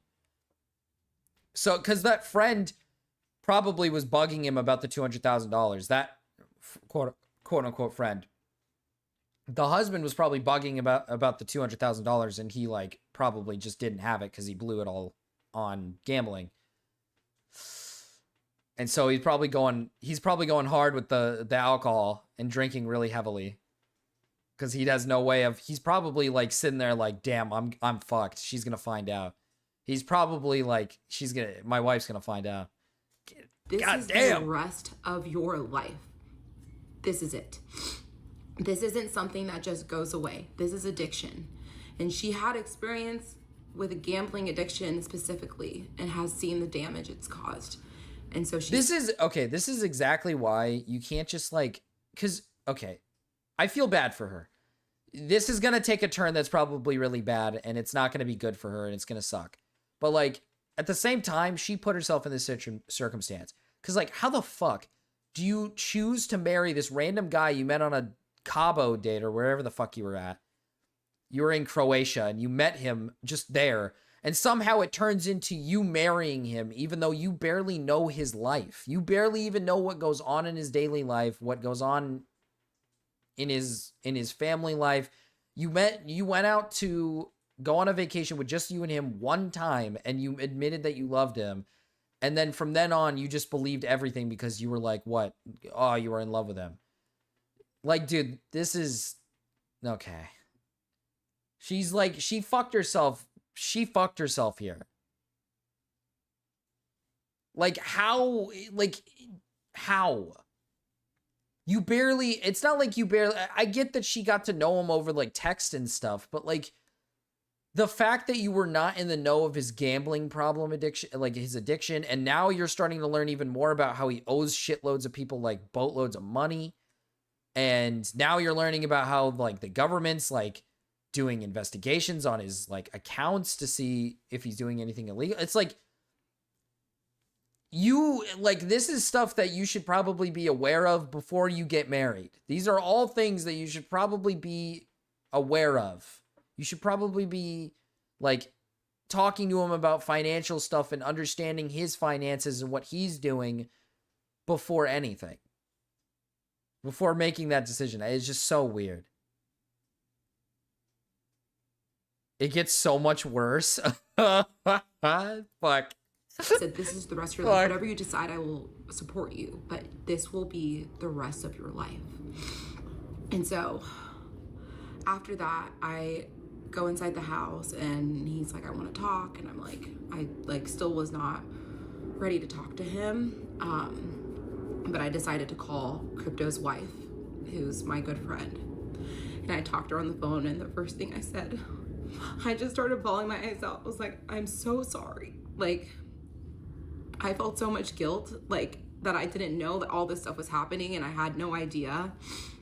And I just told her, I'm so sorry. And let me just take a moment and tell you, I don't know if Crypto and Crypto's wife are gonna come forward, but they are two of the most beautiful people I've ever known in my entire life. And after what they went through, like, they had every right to like go to the police and ruin our lives. And instead they had empathy and they had love for me. And they're just like, whatever we can do to support you, like, money comes and goes, obviously. What's wrong with saying that, Nate? Jeez, you're being rude, man. Damn. And I just was like, I don't know how to be with someone that... Do you like hate black people or something? ...lies to me and that I don't trust. Like, I don't know what to do. But, you know, at the same time, like, I got married. We said our vows, and we said in sickness and in health, and this is a sickness. And I have no experience with addiction at all. None, zero. Like, I don't even know where to begin. And so I just start doing research and like looking at like podcasts and reading books. And at this point, I'm still very much distancing myself from him. And then I look up a Gamblers Anonymous meeting, and I find one here in Dallas, and it was an open meeting happening. And I told him, I said, you know, it's still really hard for me to like talk with you, but let's go to this GA meeting. And so we go to the GA meeting. Everyone's like going around circle, telling their stories. I'm just bawling my eyes out during this whole entire thing because I'm hearing like the saddest stories, and I'm hearing like the most beautiful success stories. And so in a way, it like made me understand the depth of what I was going through, but it also gave me hope. And so I, for some reason, still felt like there was like a lot that I didn't know about him. Like, there was stuff missing in my gut and my soul. And I kept asking him, is there anything else you need to tell me? Is there anything else you need to tell me? He said no. At this point, I am still in constant communication with Crypto and Crypto's wife. And Crypto tells me, That's a lie. I was wondering, how would you feel about me hiring a PI to look into his past? And I said, 100%, please do it. And we will Oh my continue God. on Yep. in This is pursuit. going to get crazy. This is going to get crazy, bro. It's going to get bad. This is where it takes the turn. They hire a PI to look into his probably criminal history. Oh man. We're going to learn some things. The Danish Deception, part 15. So before I dive back into the series, there's a few things I wanted to say. The first being that I am giving you guys majority of bad, and there was a lot of good times in our relationship. I would say I was happy 90% of the time, despite the financial struggles that we're going through. And he What was is what this? I thought was What is this disclaimer?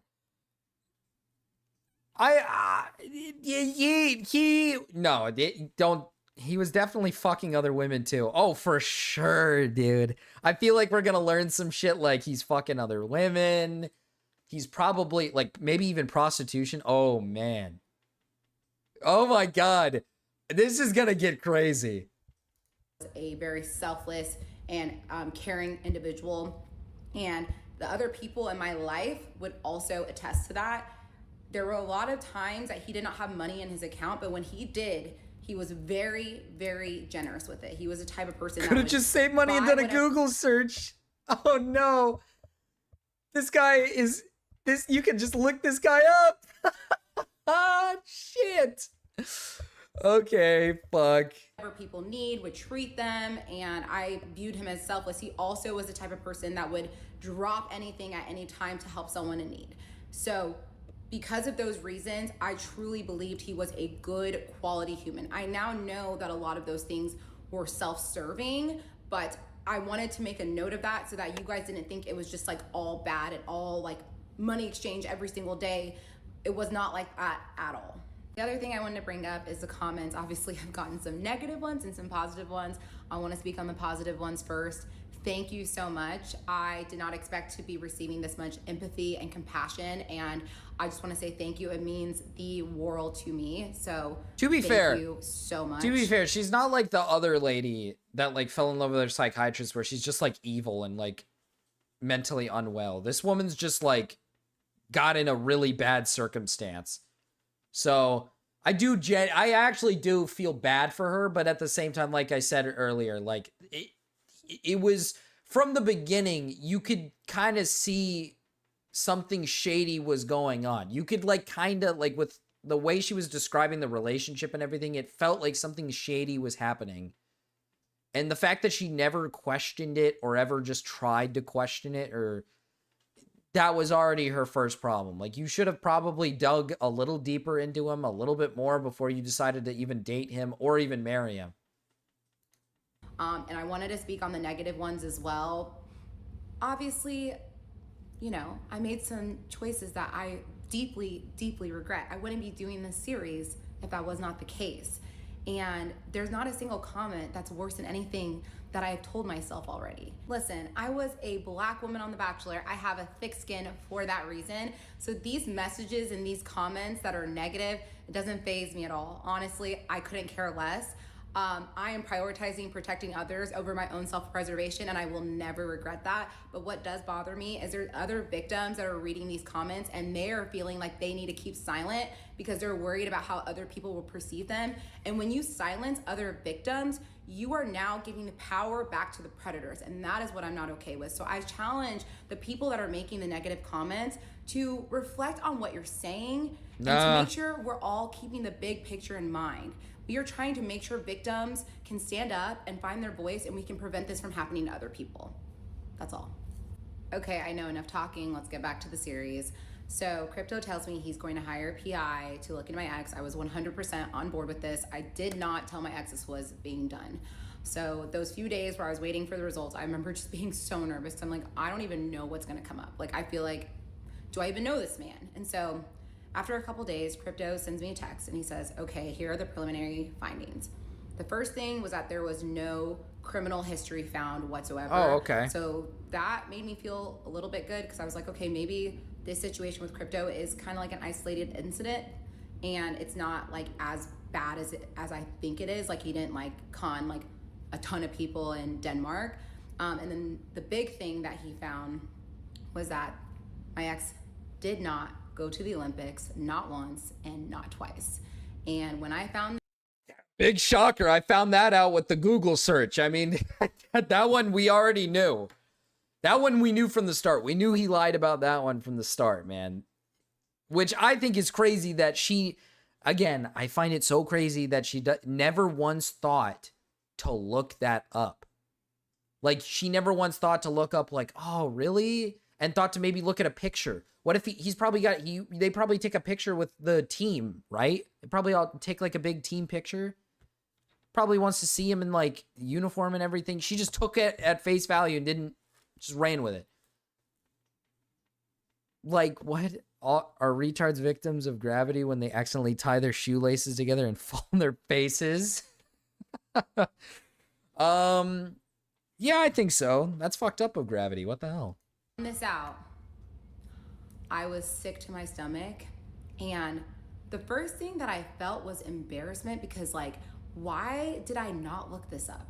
And I think the reason why I didn't look it up okay, is at least the way you he realizes downplayed it. it. Like, oh, I didn't play. I was like backup of the backup. It just was like an afterthought to me. It's also why I didn't like bring it up to other people. There's a lot of people that didn't even know that he mentioned that he went to the Olympics because I didn't really talk about it because it was like I said, it was an afterthought. And so I was just deeply upset by this information. Just to know that someone could lie about something like this, I was like, this is truly sick. But I received this Such a message. random I was thing at to open lie house, about, and too. luckily it was a vacant house and there was no one in this home, so I had my time to do some research. And I start looking through our WhatsApp messages and videos, trying to just reflect on all the things that he told me. And I see the photos that he sent me of his apartment in Copenhagen, the one that he had sold a year prior. And so I downloaded the photos and then I reverse Google image searched them, and it pulled up an interior designer's home in Germany. And that just fully sent me completely, because obviously this is a house that he just purchased and sold and made that $500,000 in profit, and half of it went towards the tax bill and half of it went to his friend's plumbing business. And so I'm just like, this is so sick and disgusting. I can't believe someone would have the audacity to lie about this. So I go back home. He actually was at the gym, so I'm just home spiraling, waiting for him to get back. And he walks in, and the second he walks in, I immediately say, I need you to sit down, we need to have a talk. And he automatically looks kind of annoyed. He's like, what now? Because obviously we'd been really going through it the past week with like finding out about his addiction. He's been going to GA meetings. I've been wanting to talk about his addiction all day, every day, because I want to get as much information as possible. And so he's just like, I'm drained, I'm tired. I'm like, sit down, we need to talk. So he sits down and I say, did you go to the Olympics? And he goes, yes, I did. I go, no, I'm gonna ask you one more time. Did you go to the Olympics? He goes, I went to the Olympics. So I say, okay, well, I'm going to give your mom a call and I'm gonna verify it with her. So I pull up my phone and I dial her number. It actually rings once. And he goes, okay, I didn't go to the Olympics. And I just remember just sitting there and just being like, Dude, he's like a little toddler, dude. He's like a big baby. lies about something like that. And I told him, on top of that, you also lied about the apartment that you were living in. I was like, this is sick. And at this point, Man, I'm why are you so spiraling 'cause I don't cranky, know what's man? real Put a binky in, man. Put a binky in. or what's fake. And so I tell him, listen, I saw the email from your lawyer about the business account, so I feel like I got the proof I needed for that, but I do need proof about the other 2 apartments in Copenhagen. He said, absolutely. And that's when he pulls up the lease agreements, and obviously the lease agreements are like all in Danish, but he's like translating it for me. There's like the name, there's the address, there's the amount they're paying, it's their lease term, all these things. And so I was like, okay, I felt like this was proof. And so at this point, I like don't know where we go from here. And like, I'm not gonna lie to you Okay, guys, obviously the apartment that he used was an excuse for what he was genuinely doing. Sure, he might have actually had like leases on different apartments, not leases, but like he owned like maybe different apartment complexes and whatnot. But the one that you specifically are talking about, he was using that one specifically every single time he was in like some weird money problem. He'd always bring up, oh, I'm in a bit of a pickle here. I need you to send me some money. And then he would randomly use it as like, oh, look, I'm doing great. Actually, money's coming in. It's looking good. And then there'd be like a caveat or something else with it. So you'd have to wait even more and wait and wait and wait. It was the one that he's lying about. It's obviously a cover up for something else. 100%. I was thinking about just picking up the phone, calling my family, and just being like, this is happening. I need to leave him. But I'm still so in love with this man. I can't picture a life without him, despite everything that he's put me through. I just felt like I could not say goodbye to him. And I really just felt like this disease is the enemy, not him. So we need to work as a team and fight it together and overcome this. And I felt like we were capable of anything at this point, you know? And especially like the challenges that we had already gone through, I felt like we were invincible. Like we could overcome anything. That's the mentality that I was going into it with. And so obviously I'm talking to him about my reservations. I was like, I don't know where we go from here. Like, and I did tell him that I didn't know like how to move forward. And that's when he just like starts crying and he's just like, I love you so much. Like whatever I can do to prove to you that I will be the man that you deserve, I will do it. And he was like, I am sick to my stomach about what I did to Crypto and his wife. I saw Jesus him and Christ, he was, you know, living such a great life. And in my mind, I thought like I could take some of his money and like make more money, and then I could give him this interest, and then we would have some money. And think of all their shared interests, traveling and eating. How could she give that up? I guess you're right. Dude, that's like I said when I first started watching, she's clearly like a rich girl. She claims she could be with anybody as long as like, even if they're not even like wealthy or whatnot, but it's like, this guy takes you out on like random vacations all the time. I think you're in love with like the things you guys get to do and probably like his physical appearance more than you're actually in love with him. Because you don't even know him. You're finding out now that you don't even know who this guy is. You're learning about what he's actually been doing with his life. And this is not at all what he's been showing you. So this isn't the same guy that you quote unquote fell in love with. So clearly that's proof that you, because if I found this shit out, right? If I found this shit out, I'd immediately probably be like, the best course of action is probably a divorce. Like the best course of action is we need to stop seeing each other. Like, obviously you can do more research into him and try to figure out more things, and also try to get your money back from him as well. Like whatever you've sent to him, try to get that back as well. But like, I feel like the first course of action, once you start finding out that after years, this guy's actually got like a different life that you didn't realize, like he's spending money in different places that you didn't realize. He's been lying about this big business thing. And he also is lying about other things like fucking being in the Olympics and stuff. It's like, that's where you got to cut it. And you just got to be like, yeah, I'm not going to stay in this relationship.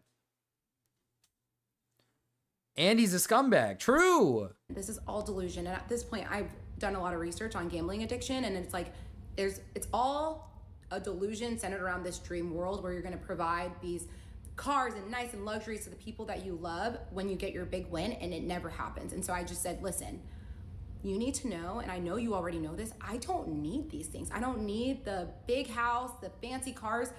I don't need any of this. I don't. Like, I'm happy just being here in Dallas with you and just hanging out with Smokey on the couch watching movies. I don't need any of this. And I did feel so ill and disgusted, but I'm still so in love with him. Yes, we're watching Tyrone's mom, Remy. Hi, Remy. Despite everything, the love was still 100% there. And so I communicated to him, I said, listen, things have got to change or you're going to lose me. Plain and simple. And he said, I will do anything I can to keep you. And like, this is my first time seeing him cry. And as you guys can assume, I'm a very empathetic person. So at that time, I just went over to him and hugged him. And we both just like cried together for like an hour. And it felt like the breakthrough I had been waiting for our entire relationship, because I'd never seen this emotional side to him. And I felt like, okay, like we've had this breakthrough, now we can move forward. And so we had already had a trip booked to Colombia because he only could be in the States for 90 days. So we're like, where can we go that's affordable and you can reset the 90 days without having to fly all the way back to Denmark? And so we went to Cartagena, Colombia, and it was a very affordable trip. And I know a lot of you are thinking like, how are you traveling? He was making a very steady income, and once I found out about the gambling, like his account was like stacking back up, I had told him, like, we're gonna reach out to crypto, we're gonna set up a payment plan. And I had told crypto about the trip to Colombia that we had already booked, so that I didn't seem like we were being disrespectful towards him. I had a feeling that he had the ring for some time and that he was gonna propose, and he knew that he could not propose to me with everything that was going on, and he needed to take time. See, and by the time if he was lying about the gambling thing, I wouldn't divorce immediately. I'd understand. I'd be understanding, and I'd be like, okay, let's try to figure out how to fix this, and then we got to stop the gambling. So you go through the process of stopping it, and then, you know, obviously what he owes to people, you just pay. You help him try to find a way to pay it back and whatnot, and that's fine. Like, I would be pissed off, but I wouldn't immediately end. The part that would make me want to end the relationship is the fact that you're finding out that he was lying about, like, the apartment complex. He's lying about, like, all these small things. So it tells you that, like, there's probably a good chunk of his life that he's not telling the truth about. And you've been married to him, and you've been with him for years. And the fact that he's never told you the truth about any of these things is probably, like, the biggest red flag. Like, that's where I would cut it off. If it was just like, oh, I have a gambling addiction and I never told you because I didn't want to, like, I didn't know, I was embarrassed or something, or I didn't want to tell you and I should have told you. Then it's like, yeah, I'd be super pissed off, but I would probably just, like, from then that point on, I'd help them get over it and move on and help them get better. But once you start learning that they just continuously, compulsively lie about these, like, small things, that's when you know that like, he is not the guy that you think you married. Snails has experience with this sort of thing. Men like that only cry when they're caught, not because they're sorry. My dog's probably more apathetic when he shits on the floor. And we were going to Colombia, I felt like we were getting Fox our lives could back say on track. Fox We has were been through this obviously before. stacking up our money again, and I felt like he was being open and honest with me. He would talk to me about his addiction. He was going to GA meetings every single week, but I still did not feel comfortable accepting a proposal unless he made amends with crypto and crypto's wife. And so I told him the day before we went to Colombia, I said, we need to go and have a sit-down conversation with crypto and crypto's wife. And obviously I realize now that my ex should have been the one to suggest that we go make amends with crypto and crypto's wife, but regardless, we go there the day before we go to Colombia, we go to their house and we sit down in front of crypto and crypto's wife, and I will pick back up in part 16. Damn it. Fuck. I gotta get one more. The Danish One Deception, more. part 16. Okay, let me recap a little bit for you guys. So it is now April of 2024.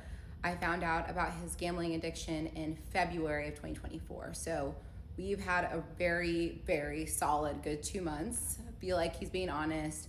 I have a feeling he's ready to propose because I knew he had the ring, but he knew I wasn't ready to accept that proposal from him, even though we were already married, but it still was, like, symbolic to me. So I wanted us to be in a good place. So I had a feeling he wanted to propose in Colombia. And so I set up a meeting for us to make amends with crypto and crypto's wife. Like, propose as in, like, work with the husband and wife, not propose to you, right? Because you said you were already married. So we go to their home, we walk in, I'm already feeling so emotional, and we sit down and we just, at first we're just sitting, talking, catching up, and then finally, and you can tell it's like the elephant in the room for like the first 30 minutes that we're there. And then finally, I was the first one that spoke. I was just like, I just want to speak on behalf of myself and say that you guys are just two amazing human beings, and the empathy that you showed us, even when it wasn't deserved, will never go unnoticed. And I just, from the bottom of my heart, I just want to say I'm sorry for not being more vigilant and realizing the situation that we were in. And then my ex began to talk, and he basically just said, I know that I did these things, but it almost was like I was a different person. Like, it felt like I wasn't in control of myself and my actions. And it was just, you know, he was just speaking from the heart and just saying, like, this addiction took over me, and I almost didn't know right from wrong. And crypto and crypto's wife both took turns talking, and they were just so understanding. And, you know, they communicated, we understand this is a disease, and we still care about you both, and we still want to have both of you in our lives. And it just felt like it was a great conversation, and I felt like we can move forward from here. We're gonna set up a payment plan, and everything's gonna be okay. And so the next day we go to Cartagena, Colombia, have a spectacular time. And I was Nigerians are like the kinda Jews of the expecting a equator. proposal Yeah, throughout well, the trip, and I Danish. didn't Have know you ever when it met was a gonna Danish come. person, And then Aaron? there was a night that we went to dinner, and then we went out for a drink, and then we came back home. And the hotel we were staying at had a rooftop that was like overlooking the city. And so we went up there with a bottle of wine, and we're just drinking wine and just talking. And I, at that moment, just felt so grateful for him and for his sobriety and for his honesty. And before I know it, I look down and he's down on one knee and he tells me, I know this isn't your dream proposal, and I know I've let you down a lot, but I will make it up to you, and I'll spend the rest of my life trying to be the man that you deserve. And at this point, I thought they were already hysterically married. crying, and I'm so happy. And it really did feel like the happiest moment of my life, and the yes was so easy. I'm There was a not even little doubt in my confused here. mind. I'm a little confused here because I thought they were already married. Didn't they go on about how they had to settle for like a marriage, like a wedding in like Dallas? This is so confusing to me. They have like 3 weddings in total. Okay. Kind of felt like it did whenever we got married. There was no hesitation, but it felt much more deeper this time around, because now I know about his flaws, and I know about his struggles, and I know he's not this, perfect individual, which nobody's perfect. We're just imperfect people that come together and try to have a relationship. So after Cartagena, we come back, and we're just trying to enjoy ourselves. Nate, they're like enjoy being actually engaged, like sharing it with our family and friends, because at this point, oh we can yeah, actually courthouse, tell our not a friends and ceremony. family, Yeah, like, but they did have a forever ceremony together. So we are so just happy like to be able. she in a previous video she talked about how like they had their ceremony in like Texas or something, or I think it was either Texas or somewhere else, and then they went on their honeymoon. So like they did have a wedding, I thought. Oh, okay. So the first one they did with so it was a courthouse one then. So they just did a courthouse one in Dallas. And then they went on okay, that makes sense. But I still don't get why they're doing he's proposing, cuz again, you're already married. You don't need to propose. Like, it's just unnecessary. Bro, you found out this person is fundamentally a liar. Yeah, I know. It's not just a flaw. No, yeah, you found out. Like, again, like I said, I get it if it's just the gambling addiction and it's like, oh, I still love him, like he clearly just has a problem. It's like, no, but he's also lying about like all of these other things. Fucking ring the bells, bitch. Just don't Jesus Christ. Able to take it all in, and Easter comes around, and Never I remember did the I was making a symbolic roast, stuff, I and I guess, had one of yeah. my friends was over, and my little sister, and I'm making a roast, and we're eating. Why would she Easter say yes? Sunday, I don't fucking know, after we went bitch. to She's church, fucking and, evil. She's My retarded. ex gets a message from his mom, and she's like, I need you to call me right now. And she never does that. So obviously we're freaking out, and I'm like, what's going on? He goes upstairs, and he's gone for maybe like a couple minutes, and I can hear him talking in Danish. So and he true. comes downstairs. Literally, and I'm like, that's so true. I mean, I said that earlier. I was like, I wouldn't even consider marriage, or hell, I would consider dating, but not marriage. But I even before dating, I'd want to look into him, or not look into him, but at least ask him more about himself, because clearly she didn't know anything about him. Like, she didn't know anything about his like personal life, it seems, because she was out of the blue for any of this. And then you just get married to him when there's clear signs that something shady's happening. Like, he's clearly not being like 100% truthful about a lot of the shit that's going on. It's like, dude, figure this shit out first and then get married. Like, what the fuck are you doing? She's 31 and this is her first serious relationship. This person is lost. She is very lost. Like, come on, man. Like, figure your shit out, man. Like, get your shit together, figure it out, and then consider marriage. Like, what the fuck? It's like she's so easily manipulated. Like, Like, he just lied to you about some pretty serious shit. You go on to this, like, vacation where you meet the people that he fucked over. You say, like, hey, we're gonna get this figured out and we're gonna get it back to you. And then he just takes you to the corner. He's like, babe, I just knew you were the one for me, and I knew you were gonna help me figure everything out. And now my life is getting back in order. And I think we should get married. And she's just like, oh, I love you. Please carry me in your arms. I'm a retarded freak bed blob, and I'm not this naive, man.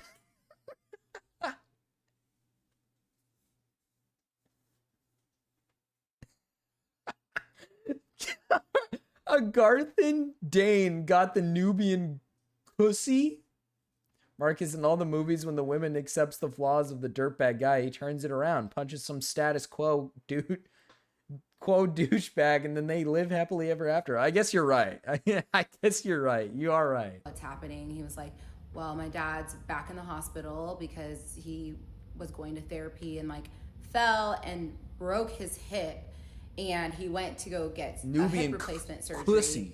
And after the surgery, like, banned for he was, Furbies, like, you know, recovering fine, and then out of nowhere his heart stopped and they had to resuscitate him, and he's fine now, but his mom just wanted us to know. Oh. So I'm like freaking out. Snails, my bad. I thought he put you on an actual ban for like a long period of time. I just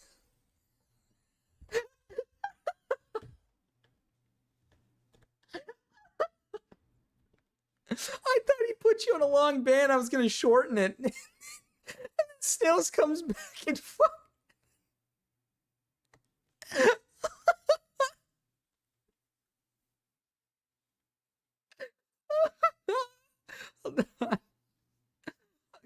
I gotta go back a little bit. And he's gone for maybe like a couple minutes, and I can hear him talking in Danish. And then he comes downstairs, and I'm like, what's happening? He was like, Want me to well, shan't my happen dad's again? back in the hospital because he was going to therapy and like fell and broke his hip. To be And fair, he Snails went is to here go pretty get often. A hip replacement. But can I surgery. trust Snails with the mod? That's the And thing. After the surgery, like, he was like, you know, recovering fine, and then out of nowhere his heart stopped, and they had to resuscitate him, and he's fine now, but his mom just wanted us to know. And so I'm like freaking out, and we didn't really know what was going to happen when we went to bed that night. So we wake up the next morning, we get the news that he's doing just fine, and I just remember feeling so relieved because we didn't know what we were gonna wake up to. To this day, I don't know why his heart stopped, but regardless, we're just happy he was doing good. So over the course of a month, his dad's health is, you know, he's still doing good. Me and my ex are doing really, really good. We just got engaged to the world. Finances are getting better. He's being honest with me. He's still going to GA meetings, and you know, I feel like things are getting better. And so we traveled to Panama for my 30th birthday, and we were with my sister and some of my friends and my ex, and he was actually the only guy on this trip, which was 100% unintentional. And we're on our way to Panama, and while we're in the air, obviously my phone's on airplane mode, and we land, and I take the airplane mode off, and I look at my phone, and I have all these calls from his sister and his sister's boyfriend. Oh, God. And so I'm a little bit confused. I open up the messages, and I see that she's saying, you need to call me immediately. Immediately, I was like, oh, something bad's happened.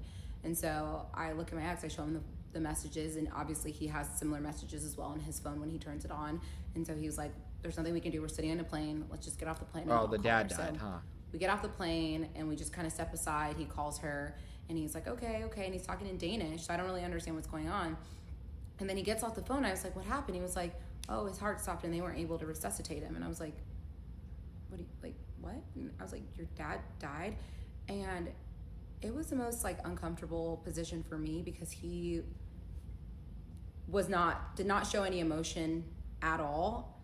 And I was like, are you okay? Like, and I just like remember just holding his hand. I was like, what can we do? Like, what can I do for you? He's like, honestly, let's just go through customs and let's get to the hotel, and then we'll figure it out there. And it was the most bizarre situation ever because it's like his dad's he death fucking did not like faze hated him his dad, at it all. And, seemed. like, I am someone that's very, very close to my dad, and so I put myself in his shoes, and I'm like, I'd be wailing on the floor, screaming at the top of my lungs. And so, you know, I only have my I know keychain Furbies. Fuck my brother, man. Dude, your brother took the Furbies? What does he even need them for? What does he need the Furbies for?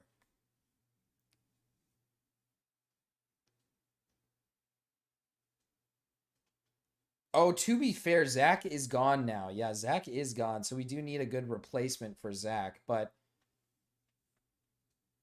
should I give it to... Here's the question. Should I give it to Snails or should I give it to Fox?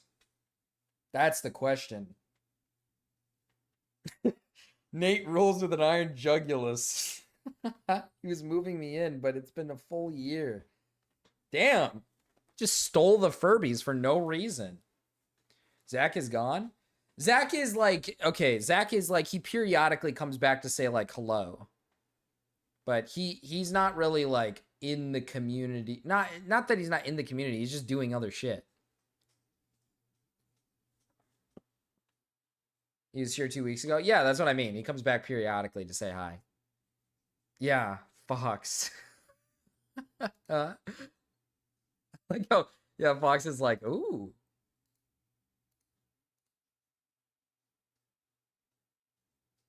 Everyone deals with grief differently. I always wanted to support him in any way I could. So we go to the hotel and his mom calls him and we're on FaceTime and she's just bawling her eyes out. And I saw like one tear come from his eye. And that's when I realized it felt like he was more sad that his mom was sad than he wasn't that his dad died again. This is me just making assumptions. I don't know for a fact that was. I did give it to Fox. It did feel a little bit strange. And at this point, I'm looking at flights to go back to Dallas so that we can get on a plane to go to Aalborg, Denmark to be there for his family. And so I'm looking at flights and he's talking to his mom on the phone. He gets off the phone and he was like, we're actually gonna stay. I go, we're gonna stay. He's like, it's your 30th birthday. I just talked to my mom. Like, she does not want us to leave. The funeral's not gonna be for a week. So we're just gonna enjoy our time here and then we're gonna go back home. And I'm like, this is so weird. Like, how am I supposed to celebrate my birthday when my father-in-law just passed away? It just felt so wrong. And I just remember, like, we tried our best to have a good time on the trip, but it was just like, we were sad every day. And there was one night that my ex got really bad food poisoning. We had to get a doctor into the room to give him an IV. It just felt like everything was going wrong. And so I am not gonna lie, I need to go back to Panama and experience it again because that trip was like not it. And I wanted to make something very clear. He paid for everything for that trip to Panama. So like flight, hotel, and all the meals for Cats, thank you for the 20 Canadian. Number 1. Thank you. Yes. And it's a little samurai guy. He's like a little samurai or something, I think. Is that what he is? Puppy samurai thing. And he's waving around a flag that says number 1 because I get it because I'm number 1 because me, Marcus, I'm number 1. That's true. Thank you, cats. Thank you. Very kind of you. Huge. For everyone, including me and the girls that were on the trip. So we go back to Dallas for one day and then we head to Denmark, and it was so nice being there for his family. It was so emotional, and seeing his mom cry, just be so sad, it like broke my heart. Again, I'm not sensing a whole lot of emotion from my ex, but you know, like I said before, everyone processes their grief in different ways. But we go to the funeral and I remember I'm sitting in the front row holding my ex's hands, and I look up at him and I see like he's like starting to cry like at the funeral, and that's the first time I've seen him cry. And so I was like, okay, there's emotion there. Like, I don't know where like the emotion's coming from. Like, is it coming from like losing his dad, resentment, from, you know, regrets? I really don't know, but I definitely could sense there was emotion there. And so after the funeral, you know, the next couple days, I was just spent a lot of time with his family, and I spent a lot of time with his older sister because she was around, because the mom wanted all of her kids and grandkids to be around her. Obviously, she just lost her husband of 50 years. And so I started spending a lot more time with the older sister, and, you know, I'm not picking up on like a whole lot of bad vibes. Like, I thought she was super nice. I thought her kids were so cute, and I love babies. I love little kids. So I really started to bond with her kids. And so imagine this woman's AI. Obviously, this whole thing is just an AI generated story. Definitely some tension, but regardless, I think everyone got along, and, you know, we were able to just support each other while they all grieved, like, losing their father and, you know, slash husband.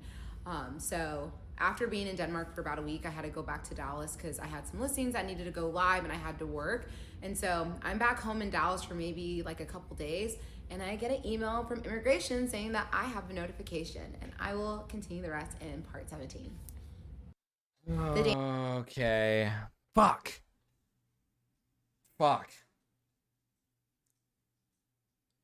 I really want to continue this, but I gotta get ready for Five Nights at Freddy's. That's where I want to be.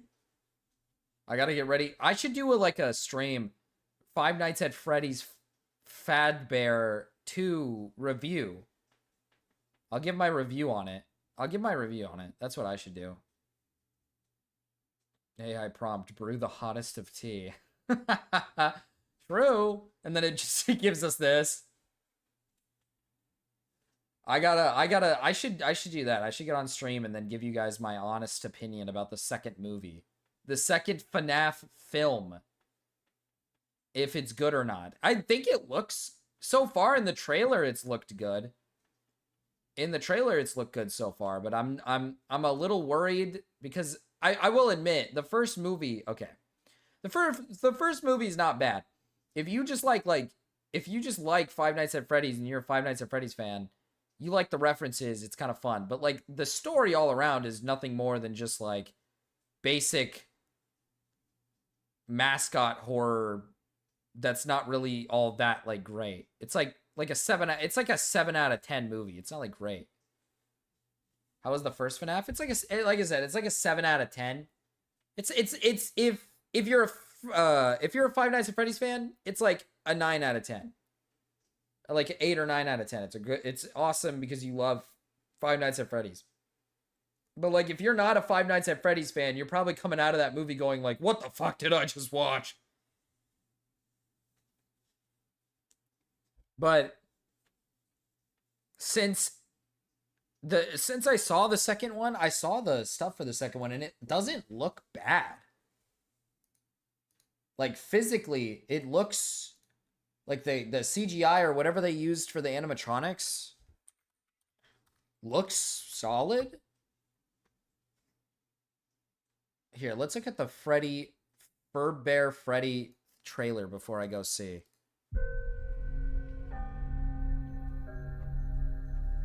Freddy Fazbear's Pizza.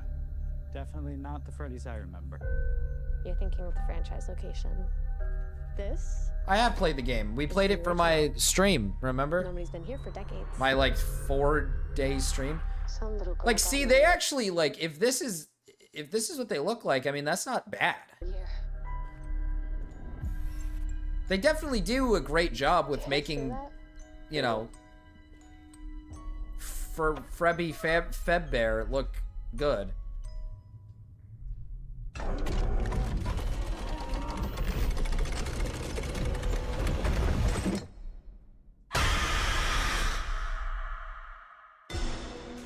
I find it hard to believe it's a 7.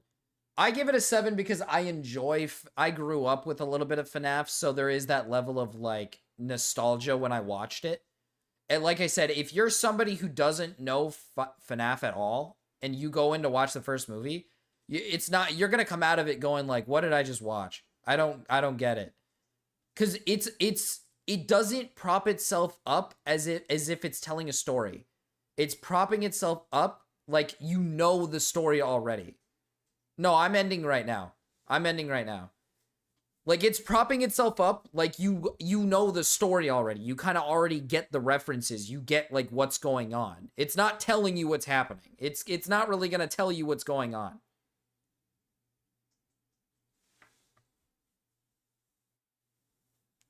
Like, so this is what it's like? Being normal?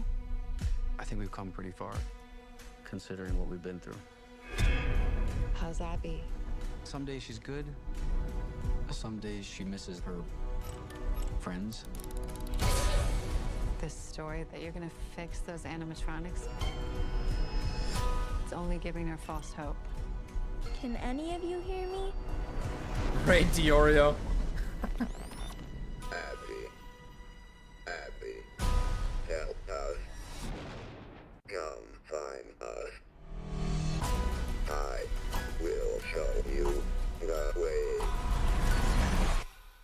Also, obviously, none of this is like in the games. Oh no. They're out there, Mike. Where? Everywhere. Oh, the puppet. Where are you gonna run to? Frebby Faber in I'm not done with you. in the open? In outside of the pizza parlor? Is it Balloon Boy? What is this? The little laugh? Look, see, like reference. Oh my god, it's a reference! It's like a reference to the game. It's like what you do in the game. Oh my god. That's literally what I anticipate to go into when I go see this movie.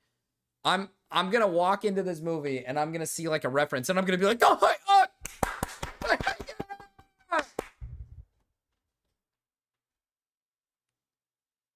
It does take place in like modern times, which is not, the story of the first movie is not coherent with the actual games. Because I will admit, I don't know how to, I wouldn't even know how to direct a movie that's like adjacent to the game and tell the same story from the game, but in the movies.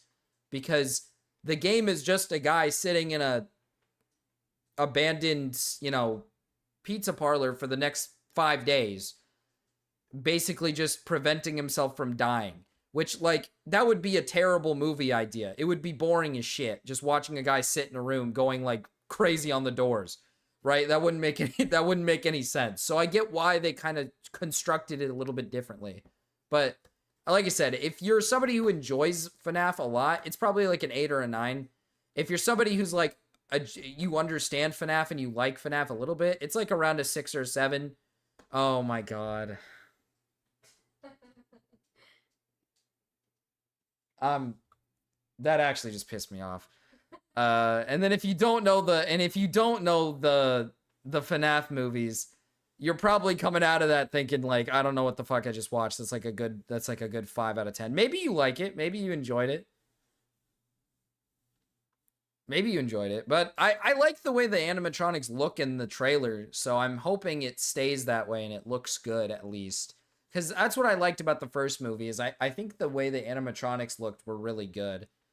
And I think they did a good job with the effects. So that was good. But I do think the animatronics being like babbling like little toddler retards who like just want to be like best friends with the little girl is a bit strange. But, you know, who am I to judge? Who am I to judge? Because I guess, to be fair, the animatronics are like dead children. Because they, you know, if you guys know the lore, of course. If you guys know the lore. All right, chat. I'm gonna go fucking piss. I have to piss. Holy fuck. Oh my god, I gotta pee. Oh my goodness, I gotta go. We'll see you guys later. Bye.